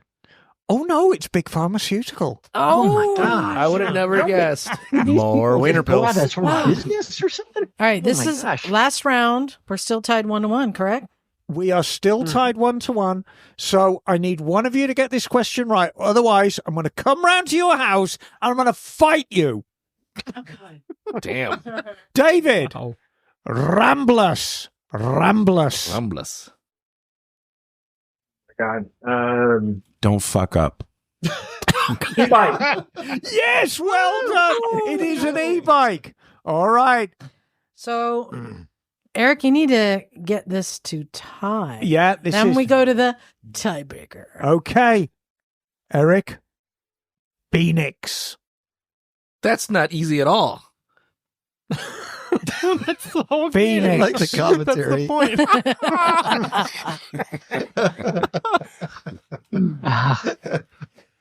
E-bike. Oh, I'm sorry. It's big pharmaceutical. Really? David, the game's yours. Well done. Well done, Eric, for playing as well. Thanks for playing, bro.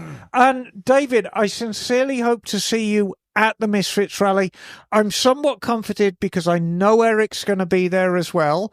So let's do round 4 of this at the Misfit Rally. Oh, my gosh. Yeah. Didn't you break one of your friends last time at the rally? Sudden death. Didn't one of those? Oh, that's right. Yeah, broken guy. Oh, yeah. David, where's home for you, darling? I'm in Modesto. Very close. Oh, shit. No excuses, mate. That's right. All right. See you there. Yeah, David, congratulations. Just remember to email me to claim your prize. You bet. All right, that's great. All right, let's go back to, I got a question for the group here again. This is something I've been thinking about lately. I know this is like, I know this isn't happening, but there's been a lot of, companies folding, like Energica. Now, like ATM is in trouble. And then you got the possible tariffs that might make a lot of, companies might pull out. Triumph just might say it's not worth it to sell. Like, Right. And I just thought, what would happen if just all of the bikes, for whatever reason, new bikes stopped coming to the U.S.? There's no more new bikes coming to the U.S. I wanted to ask everyone here, what's going to be the bike that you get that you're going to keep forever? What's the one bike, your forever bike that you're going to get? Maybe it's something you don't own right now because, you're like, there's not going to be a new supply. You know the answer to this before you even ask me. Oh, Rufus. I will be buried with Rufus. Yeah. And the yardstick I use is out of everything I own, even this beautiful 850 I've just finished. If you give me enough money, I'll sell it to you. But Rufus, it would absolutely break my heart even to think about somebody else riding Rufus. Yeah. It's simple as that. I'm married to him. He's such a good boy. He's quite naughty too, though. Yeah. It doesn't have to be a bike that you own right now. Like what I would want, well, what are you going to go out and buy and secure to make sure you can keep that bike forever? I would probably go for some sort of Honda or Yamaha, mostly because they're built really well and just like parts availability. There's a whole idea like there's no such thing as a rare Honda, and I think I'll just kind of roll with that. But yeah, the one if it's something that I have, I'd probably keep my XR or that Gixxer that I have for sure. They're just easy to work on and again parts availability. And yeah, but all your bikes are old. Don't you want to buy like a 2024, like whatever the last thing that came out? I would not. Shit. I think the Honda 650, the XL 650. Yeah, well, yeah. If the XL, exactly. If not a 650R, a 650L. Because that thing's been in the lineup for decades, right? Yeah, and you can still get a new one. You can still get a new one, and I was thinking, I happen to have one and love it. Yeah, but like, it just won't die. Yeah, it's such a boring answer, but you know what? Like, but it's the right answer. Yeah, Mike, come on, you've got so many bikes, but you can only have one new bike forever. What is it? Oh, it has to be new. Well, it's going to be but. As new as it can be right now. If I had to get rid of all my bikes, I would keep the Shovelhead because it's like that's going to be your forever bike. Well, you can only have one reliable. new bike Wow, surprising. That's not a different statement. question. Though. I really like that. That thing kicks every time. I got so many bikes that the batteries die on it. I can just go kick the Shovelhead and go. I like the Magneto, the like shift in premise. Like if you have to go out and get a new motorcycle off the showroom floor today. Yeah, what would you get if it's going to be your forever bike? I want to get something comfortable. So, like, if it was like, all right, this is the last bike. And most of my bikes are like very have a purpose. It would probably be, I don't know. This is kind of bullshit, but that Honda XR that I rode, or the BMW in Germany, 900. All right, I'm gonna It's side like a with GS, you. like a mini GS. Zach Moto Compo is not going to be your last bike. See what they're writing. But you know what? There is a good point. If there's not going to be new bikes, there's not going to be new parts, and maybe going with some older and simpler is not a bad idea. Because at first I was thinking like, oh, get yourself like a GS or something that's just going to do everything you need it to do. Middleweight adventure bike. But is that thing going to last 20, 30 years, and can you get parts for it? Right. When the ECU dies, what are you going to do? Yeah. Right. Aaron says XT250. That's a good choice. That's a good choice. Are there any exotic suggestions? Is Royal Enfield exotic? Yeah, Zach, you can have the DRZ 100. Yes. Ducati Desert X. Ooh. Who said the V85 TT? That's on my list. Oh, that's a wonderful bike. Triumph Tiger? It has a different charm than the Tiger. The only thing that marred me a little bit for the V85, and I'm sure it's curable, it's got quite a noisy engine. They get very ticky when they get some miles on them. but I'm sure it's curable. But my God, it's a lovely bike. Knock, are you leaving or are you? I got to skedaddle. I got to do All right. domestic shit, y'all. All right. Well, thanks for joining us, man. Well, it was, Peace, Knock. Thanks for having me. It was simply lovely sitting next. Oh, God! I just So handsy.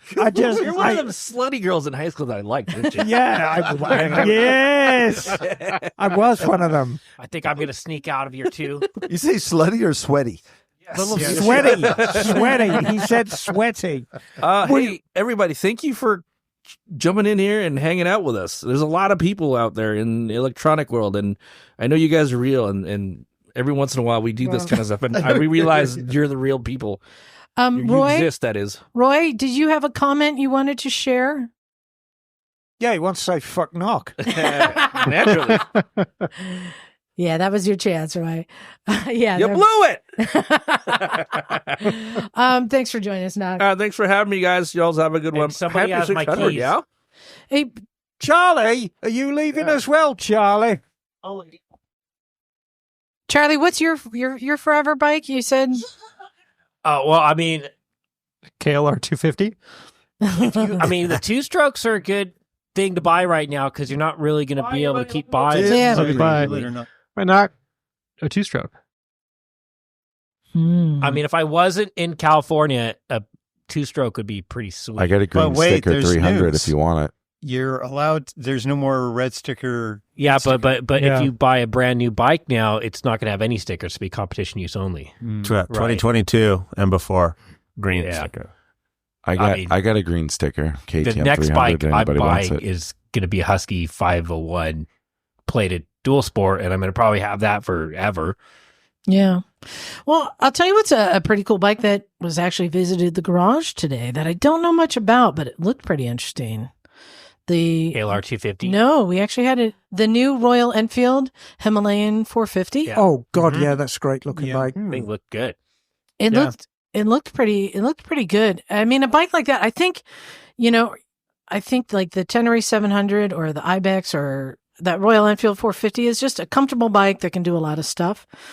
And it does have new technology, but I don't know. It's hard to say. Well, Royal Enfield, they've got a very, very young management team, including the owner, who I believe is in his early 40s, and really dynamic design. Drop dead gorgeous bike. And they do a more streety version called the Gorilla. Not gorilla as in eating a banana and rattling his cage, but GUER, like Urban Gorilla, which is a great looking bike. And quality control it's I'm gonna stick my neck out. I think it's Japanese standards now. I really do. Well, the thing I like about the Royal Enfield is that that's a company that makes bikes that look old, but now they're like getting into modern too. Well, it's a modern twist on a traditional looking bike. It's for people who like vintage bikes. That's it's a cool to get a little modern. But I wanted to go back to our listeners here and give away another prize. We thought it'd be nice to find out, and Emma, I think this will be near and dear to your heart. Who has the oldest running bike? I'm going to say the oldest running bike. Bagel, what prize are we going to give away for this category? So for the oldest running bike, we are going to give away a Vintage Rides free solo room upgrade for one of their Vintage Rides tours, which is a $300 to $750 value. Yeah, your own room. That's good. Those tours look so cool. Oh, yeah. Vintage rides are so cool. I really enjoyed it, and they ride Royal Enfields. Isn't that fitting? Mm-hmm. Who here in the chat has the oldest running bike? A 92 Nighthawk. Seems modern.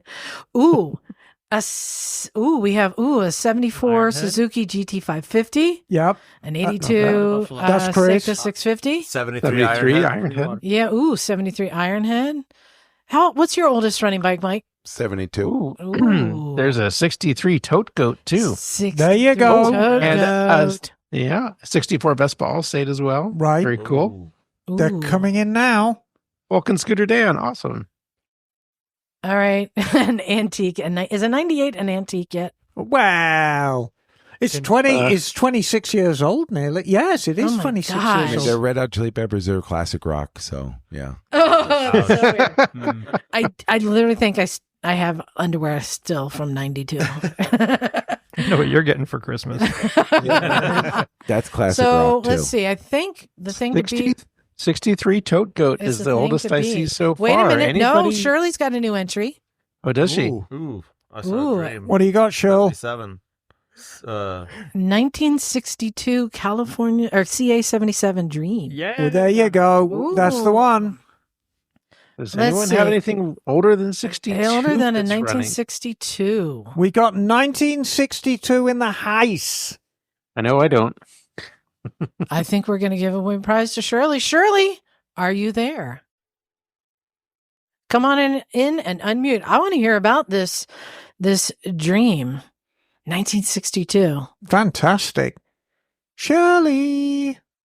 Shirl. It looks like a full size Honda Monkey. Yeah, so that's the cool kid version of my CL72. Shirley. I know you're there. Get yourself off on mute. Are you there? I'm here. Oh, there you go. Hi. All right. I'm live and I'm commuting to work right now. I frantically have had to pull over several times just to try to. So sorry. So, I got a. Go ahead. yeah, go ahead. Tell us about your bike. Oh, I got a 1962 Honda Dream, blue with bright red teeth. My dad bought it years ago when I must have been like 6, and it's actually the first motorcycle I ever rode regularly when I was like 12 or 13 years old, bombing around the neighborhood. So it's been with me a while. Oh, fantastic. Very And cool. I got the 277 in a Delta. I got the whole. Oh, you got all the nice. 77s. And I should point out that when your bike was rolling down the production line in Tokyo, I was rolling off the production line in Birmingham, England. So we are the same age. And you both look. Oh, good Lord. I like that. Thank you. Nice. Well, congratulations. Don't forget to email me to claim your prize. Venture Drives, if you haven't checked it out, they're going to, was it 18 countries or something? A lot. Oh, I mean, more than anywhere. I realized. Yeah. Bhutan, that was one of the ones on my list. That's a country a lot of people. Oh, that's my name. Emma Bhutan. Yeah. So congratulations. I want to keep this rolling. I want to give away another prize. No, I think we should. We've got one more category. Bagel, what is the category? So the category is who has ridden in the most number of countries. Ooh. And this person who has the highest number of countries they've ridden in will get another prize for a different agenda. Oh, $1,000 off? Yes. Any trip on a $1,000 different off. agenda. Because you know what, we were guessing that for people who've ridden a lot of countries, a lot of people still haven't ridden in Pakistan. Scottie, how many countries have you ridden in? Oh, only 4. Yeah, Mike, how about you? 9. 9. Ooh, Emma? Yeah, probably about the same as mine. Because, you know, when you monkey around in Europe, I mean, you can do like 4 countries in a day. Yeah, if you do the Pyrenees tour, you're in Spain and France like 2 or 3 times in one day. Yeah, right. I've only ridden in Pakistan, Mexico, England, and Peru. So far. So did you enjoy riding on the correct side of the road? I can go back and forth to either. You're very ambiguous. How about Jake and Neil? Have you guys ridden in multiple countries?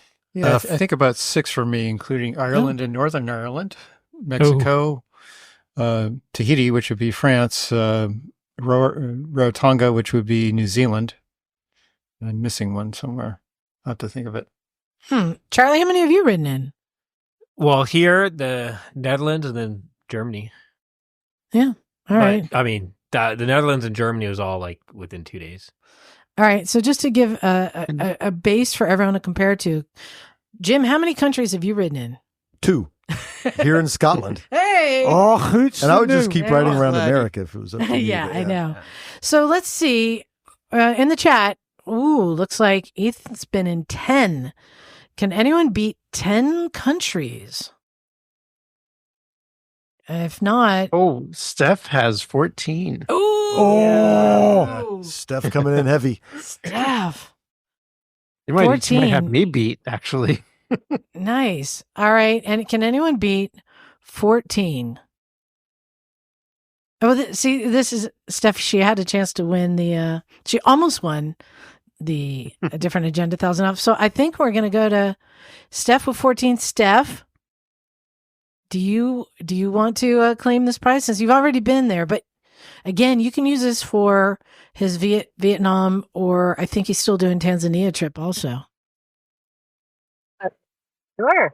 Yes. I All wanna right. know- wait, how many have you ridden in, Bagel? Just say yes. How many countries have I ridden? Yeah. I many don't dudes? recall exactly. I was trying to look it up if I had a list somewhere. I think it's like 11 or 12. I had to count. Yeah. Okay. Stephanie, can you list all the countries you've ridden in? USA, Canada, Mexico, Spain, France, Andorra, Portugal, Pakistan, Sri Lanka, Nepal, Hong Kong, Singapore, Thailand, Vietnam. I believe that is 4. Throwing Andorra in there seems like you're just bragging at this point. Yeah, just Andorra is like cheating. That's just, you can ride through it in a day. Counts. Still counts, yeah, for sure. Andorra is one of those little countries. I'm like, who never stormed that castle? But How does that happen? what about Catalan? Can you count that as two? Because they want to be their own country. They want to be a different Yeah, country, almost. Mike, but you can't really. Depends who you're talking to. Yeah. What about Corsica and Sardinia though? Too, they're their own nation, right? France and Italy. again, it's kind of nations within nations. How about just bonus points? I mean, would you include Catalan and the Basque region as well as different countries? Because Well, when I had somebody say that to me, and they're like, "Oh yeah, this isn't Spain. This is Catalan." I'm like, I flew into Spain though. Like when I flew into the airport here, it said Spain. But yeah, they weren't very happy about it. All right. Well, congratulations, Steph. I hope you go back. I hope you go back to Pakistan. Yeah. That was Or Vietnam, or what is he 27. doing? Tanzania now he's doing? Was that 2017 when we were there? That was 2017. It might be 2018. Oh, It's no, a 2017. Way to go. Well, Cool. let's keep this rolling. I'm just curious because what countries do you guys want to ride in that you haven't been in yet? Let's go around the room. Scotland. Oh, Yeah, man. talk to Jim Yeah. about that. It's small. It's easy. Jake, what country would you like to ride in? I've only ridden places here in the States and then in Indonesia, but Europe and anywhere on the steppe, really. Like you guys have been to Pakistan, Nepal, anywhere, up in the sky there would be sick. Yeah, I always like countries with an element of death. somewhere in there. But Well, Scotland. That's Indonesia for sure. and even though I know like Emma, like Mikey, like going to these countries that have like nice food, Right, and, right, like, right. all that, I like it where it's, as I said, you might be sleeping in a place with like dirty sheets. No, No, you know, my absolute to Panama. ambition. Panama would be a bit epic, but no, I want to ride the Death Road in Bogota. Oh, that's a great idea. That's the deathiest. That's the deathiest. It's the deathiest road. And I mean, that's not just lip service. I really want to ride this while I'm still got enough faculties to actually ride it and appreciate what That I'm fits doing. my criteria. I've ridden the second deadliest road in the Right. world, to Shimshal Valley. Yeah. Is that not the 17 highway? This is in Bolivia, Emma? In Yeah. Bolivia? Yeah. Okay. But this is when you have like buses that fall off the cliff and stuff. There's a lot of cars going to. Right. There's a lot of everything. And, it's you're so high that you go, it's bright sunshine, you go around a corner and it's completely, you're within a cloud and you can't see the front wheel in front of you. 96 deaths per year. Yeah. Yeah. And then there's waterfalls and just, yeah. I was in Costa Rica earlier this year and rode the Death Road there, and it was like that, and it was really. I regret it. I like death roads. It was gnarly. Yeah, Wow. when I get on roads like that, my toes curl. Like But- physically, like I get like, Right. But Serious because I'm inside you. You sounded like knock. That said, last year, if you remember, Mm-hmm. I made it to the airport and I was so sick with the Rona, I couldn't get on my flight. Right. And so that was Vietnam, and I would love to go back. Yeah. Oh, D, Road of Bones. Yeah, I have a friend who rode Road of Bones. Oh, is that where they paved the road? Where there's all bones in it? Yeah. Russia, I believe. Yeah, we got a lot of people saying like England, Ireland. I'm definitely highly recommend Ireland. Yes, New Zealand was high on my list just because of Britain. Yeah, John Britain. Exactly. England, though, I'm definitely going back because I want to go back to Isle of Man. Yes. I mean, well, that'd is- be Ireland. So That is the spectacle. And in truth, I think that's going to go away in our lifetime. So the race? Yeah. Just the spectacle of it. Ooh. Scottie, where do you want to go? What's a bucket list for? I'd really love to ride like through Southern Asia, just westward from Vietnam. Oh, yeah. I think So is that like Laos, Cambodia? Yeah, Vietnam, Laos, Cambodia would be really cool. Jim, I don't want to say you don't have that adventurous spirit, but you're not like longing to go do these great adventures. Is there a place that you're like, I would love to go? Nothing could be further from the truth, Liza. I would love to go to the United Federation of Utah and spend months just exploring Utah. Would be make me completely content. Yeah, I've been wanting to hit Moab. I know a tour group that runs through Panama, and they go up like it's called the Volcano Tour. It's like 3 to 4 days of enduro riding, and I think the ticket for it, like the whole trip, is like $2,800 with the bike and where you're staying and stuff. And then there's like a couple of other tours there too. So I think I'm going to try to hit that up next year if anybody wants to go. Yeah, maybe in that vein. I've had some friends that have gone to Colombia and ridden dirt bikes through Colombia and stuff. It looks pretty fun. I think they call it like the Pacific to the Atlantic or something I like that. could be down for something like that. Yeah, you start at a beach and you end at a beach, especially if it's warm. Yeah, and there's shrimp. I'm curious to hear, Nate. I want to hear from you. Did you say shrimp? Shrimping. Did you worked up? Nate, you said Dominican Republic. Ooh, yeah. I'm just curious why Dominican Republic? What do you mean, why? Because of the girls. I haven't heard much about the Dominican Republic and the show. I was born there, actually. There it is. So you want to visit your peeps? Oh, well, that will be one reason. Okay. So I've been to Dominican Republic, and it was I bet you. It was Go really ahead, I'm cool. sorry. It was really cool, and but I was there at one of the resorts at Punta Cana, like one of parties kind of thing, and I wanted to go ride so much, so I kept eyeing the parking lot of our resort because all the guys who work at the resort would show up on their little motorbikes, and I was trying to like bribe them to let me take it for the day. Like that's the way to do it. No winners, though. Right? But I mean. Is there great riding? Because you don't hear of Dominican Republic as a destination for riding. Yes, it's a curious question because one of the main transportation modes in the Dominican Republic is actually motorcycles. Yeah, there you go. Yeah, it's a lot of mopeds going on, especially the Honda 70cc's and 50cc's from the 70s, the Super Cup. But there's a subculture of people besides normal transportation, daily transportation, going into the mountains and doing big rides and all. Yes, I agree with you in the sense that the market hasn't developed enough for a lot of people to do that besides just going, or better yet, adding to the visit to, Punta Cana and the south and even Puerto Plata in the north. But as I said, it's a lot of people getting together now and attempting to do tours inside and north, especially in the north side. I see just a quick search for tours there. It looks pretty reasonable, $850. Wow. And you're getting into a tour. That could be a little undiscovered gem. Yeah. Now, would you recommend also going into Haiti? Is that something that's easy to do or not? Well, easy might be easy, just not advisable at this point right now. It's very Liza, unstable. you should definitely go motorcycle through Haiti. I think that's a good idea. That's all I'm asking. She loves the You're there. It's very unstable right now.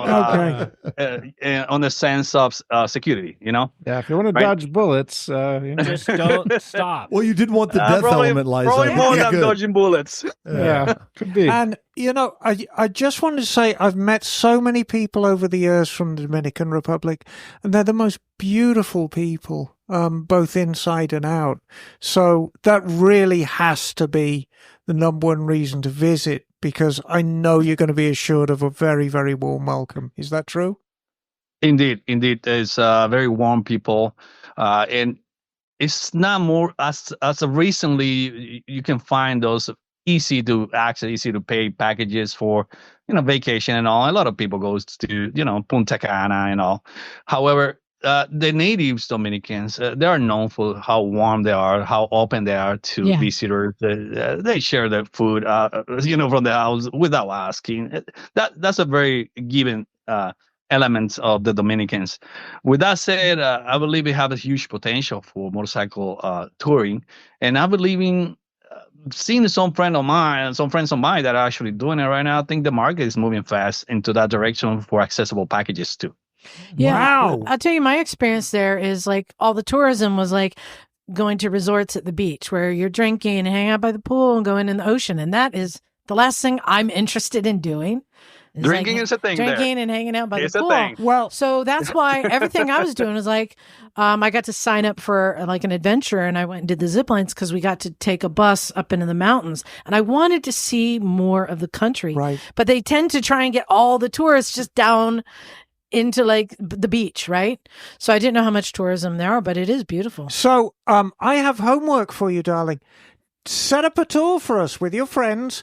Whoa. Misfits 2026. What's the best time of year to visit the Dominican Republic? You know what? The Winter. weather is beautiful all year round. Fantastic. Yeah. So, It's when it's beautiful lousy all here. year round. so help winter us set getaway. up a tour so that we as Misfits can ride with all our friends, and we'll do a tour like we do it in the Alps and the Dolomites, Dominican Republic, and we can come Dude, riding with you and your friends. I got a quiz for you, a game. What is the one thing you never do in the Dominican Republic? What route? No. What is the one thing you never say in the Dominican Republic? What is one thing you never say in the Dominican Republic? Oh, you got me on that one. Never I mean, you don't confuse a Dominican with a Puerto Rican. That's a pride thing. You're hitting the pride. Yep. You're hitting their pride right there, right in the middle of the heart. The Puerto Ricans are the Asian of the Spanish community because the way they pronounce the R. Puerto Rican. Okay. Puerto Rico. Puerto Rican. Puerto Rico. There you go. But there you go. There's your homework. Set it up. Stay in touch with us. It's a country I would love to visit and love to ride a motorcycle through. And if you've got friends who are on the up right there, let's make it happen. This is how tours start. Most definitely, we'll keep an eye out. I'm also planning, because of you guys' recommendation, my wife is actually from Ecuador. So I'm planning a ride now in Ecuador too, pretty soon, coming up actually next year. But I don't want to leave the line, and I don't want to hug it either, without thanking Liza. When we were riding around California a few months back, she called her. She was in a highway. She stopped to take my call, attempting to help me. I was the one with the gold wing. Oh, The broken gold wing. I don't know if you remember. Yeah, you're trying to get the parts for it, right? I got it actually in a really dark little town. Everybody told me not to go, but they were pretty nice, and they got me the very cheap Cool. parts. And I was hanging around with my family, so it was very sensitive time. And we actually had a blast. Sadly, we drove through you guys' location on Saturday, not on Sunday. Oh. So we didn't have a chance to stop by, but it was beautiful. Our first experience on motorcycle in California was a blast. Isn't Definitely it do it again. great? We got everything we need right here. I know. I agree. I have to concur, even though I live in Texas. Texas have plenty. Thanks, Nate. Thanks, So, Nate. I'm looking at the Bye-bye, chat. Paul says, Yeah, I gotta give a shout out real quick to Vulcan Scooter Dan. "Oh yeah, Who says our homie. He wants to ride Baja on a Bajaj, and I can get behind that. Baja Bajaj. that's The just the kind of Bahajaj. torture you would like, Scotty." Come on. Yeah. Paul says Austria. Yes. Pretty cool. Austria is a beautiful country to ride through. Josh says Mongolia. That's one I would like to go to. Yeah, 13 out of 10. Do it on a monkey bike. On a monkey bike. You'll learn your throat singing. Oh my gosh. D, India, Peru, or Vietnam. Just to give another shameless plug, Vintage Rides does all of them. Yeah, there you go. Peru was really pretty cool. I really enjoyed that. A lot of culture. Riding to the end of the earth in South America would be kind of cool. Like going from Buenos Aires all the way down to the end of the continent. That'd be kind of fun. Well, Daniel Farrow put in there his dream is or his bucket list ride is Alaska to Argentina. Oh, there you go. That's a good one. Doesn't Vintage Rides do a Patagonia ride? I think they do, yeah. You can just get on your bike here and get all the way there. How do you get past that bad part of like Central America? The Darien Gap. The Darien Gap. You got to get on a boat. Get a boat. Zach's group, India, Mexico, Mongolia, Iceland. Iceland is beautiful, but I know people who've gone and it just rained buckets and they rode in mud. Like you can go and have the most amazing, beautiful trip, or it could be miserable. But then you get in a hot spring. Yeah. That's the prize at the end of the ride for sure. Ooh, Ian, Kyrgyzstan. I'll say that, in terms of challenging riding, Iceland really doesn't offer that much.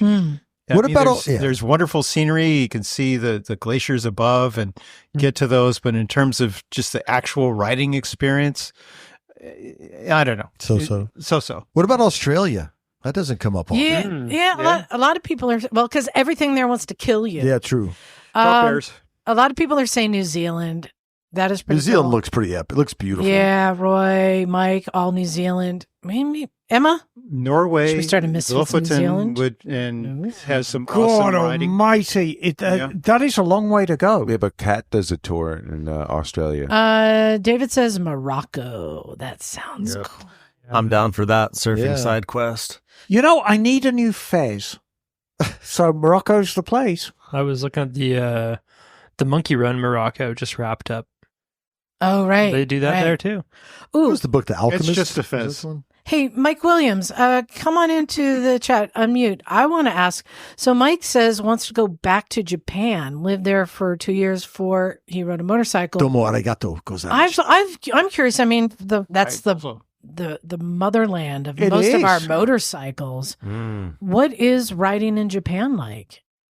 So when I was in Japan, most of my time was on bicycles, but I did a little bit of scooters. So in Japan, it's great because it's the road. It's a lot like riding in Colorado, but the roads are super because it's all mountains, right? Oh, and like we know, like we know that, right. So it's a lot like that, but the roads are super slow in terms of like speed limits. So everything is about 50 kilometers an hour is the normal speed limit. So it's about 31 miles an hour. So monkey bike, right? So most people actually ride 250s or 400s. There are people who have bigger bikes, but it really doesn't do you any good unless you get on the interstate or on the freeway equivalents, right? But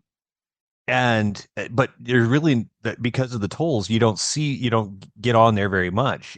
But if you do the back roads, you can do it on a little 250 and have a lot of fun. So wait a minute, how many like gold wings do you see rocking around Japan?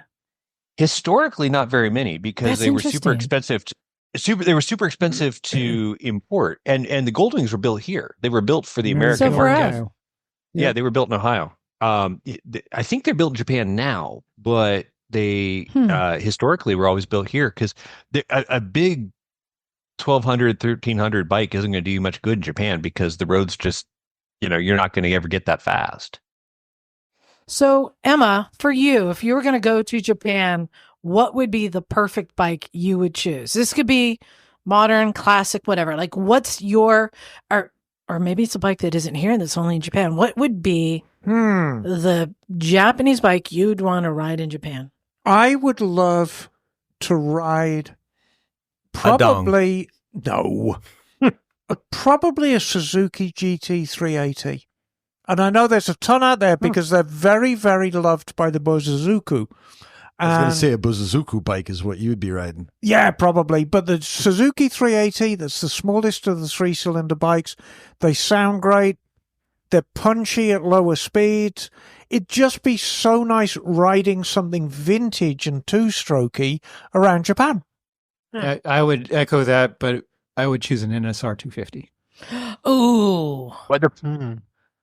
So the challenge with Japan for retro bikes is that they don't have a lot of retro bikes beyond 500 cc's because of the inspection process. Except the shotgun. They have a very large exactly. custom Harley group there. There's a big following of custom Harleys. Mike, you would fit right in there. Yeah. Right. They had the moon eyes. You look just like him. Yeah, he would. Nice. Well, thank you, Mike. I think Japan is a pretty cool one. I think it's on my list too. My new rule is go to countries that I love the food. That's a good rule to go So by. we could add Taiwan to that. Oh. Taiwan would be pretty epic to ride. Yeah. Remember, south to Hualien. ride to eat. Live to ride to eat.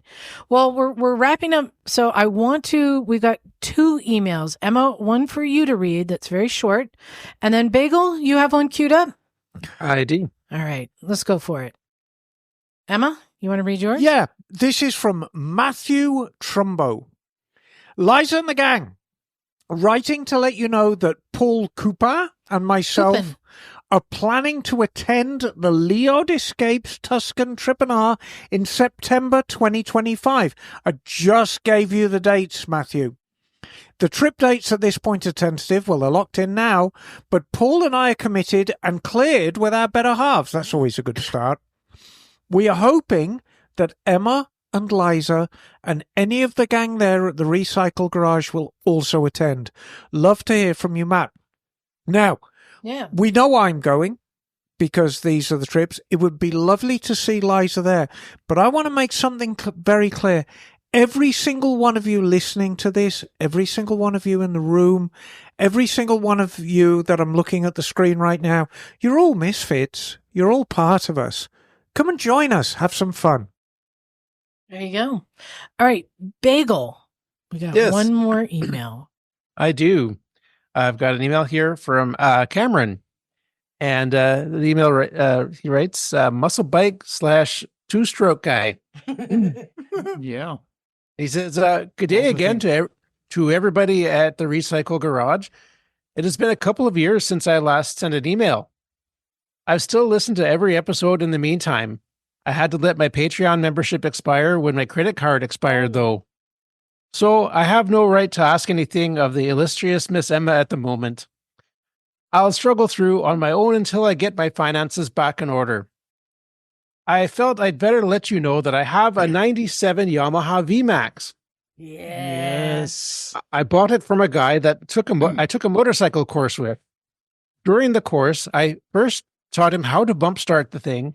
Then I replaced the battery and checked good charging system during lunch break.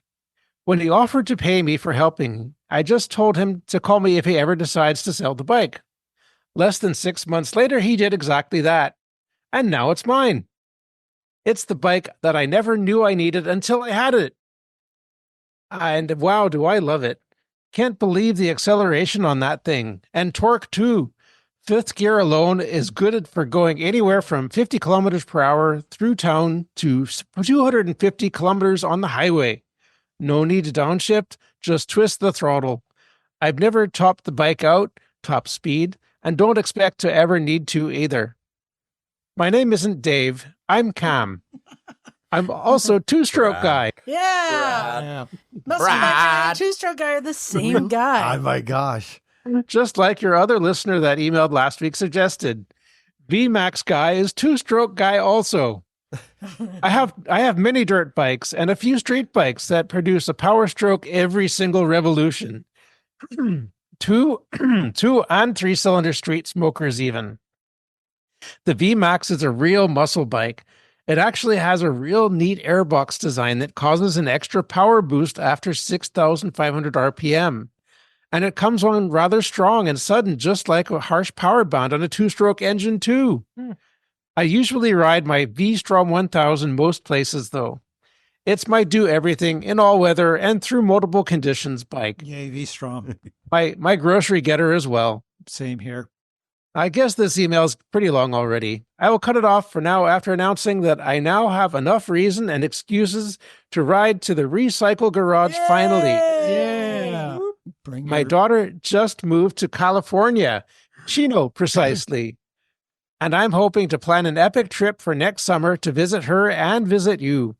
I will need to do an oil change by the time I get there from Midwestern Ontario. Maybe need a new tire too.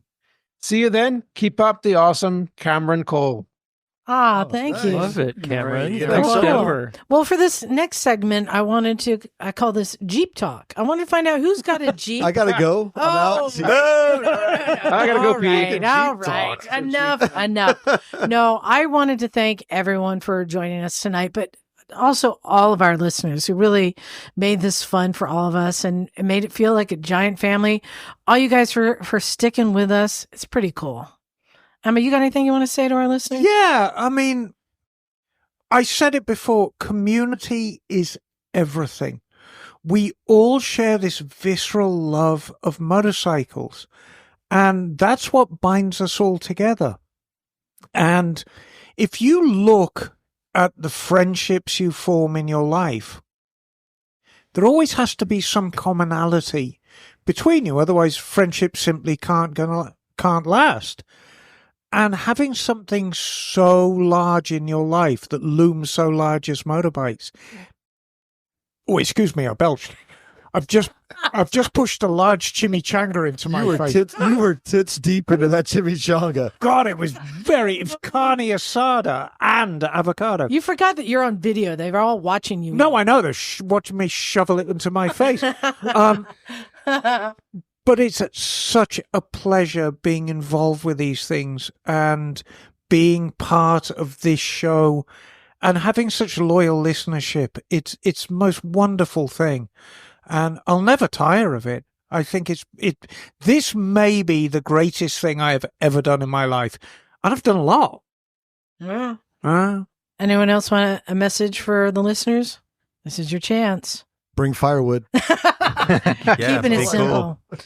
Just to say thanks for tuning in and supporting us for all these years. And we hope to keep doing this for a long time and hope you keep enjoying it. Oh, we're doing this forever, Bagel. Yeah. Yeah, I want to say thanks for being a misfit. There was a moment today in the garage where I was looking at the bikes.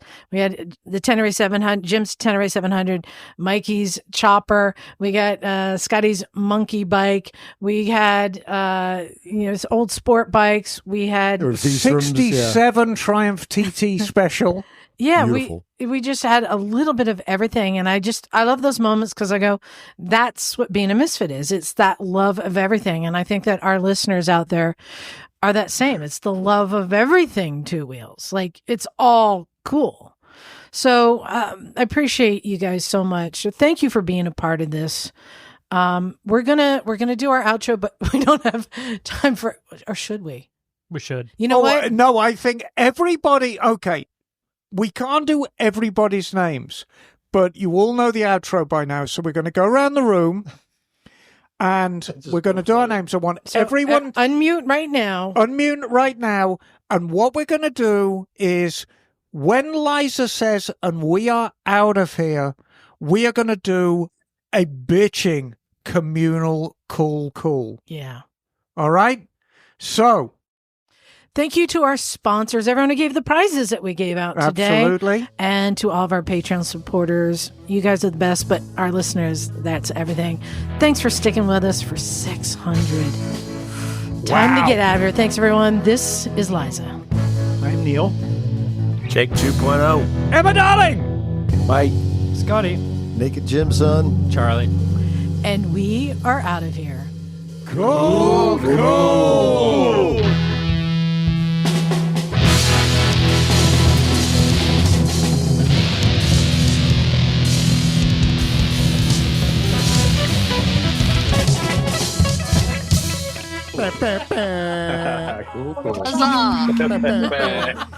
All right, thank you all. Thank you. Bye, Thank darlings. you, everyone. Hooray. Thanks, everybody. Bye, everybody. Thanks for having us. Congratulations. Thank you. All right. No, sir.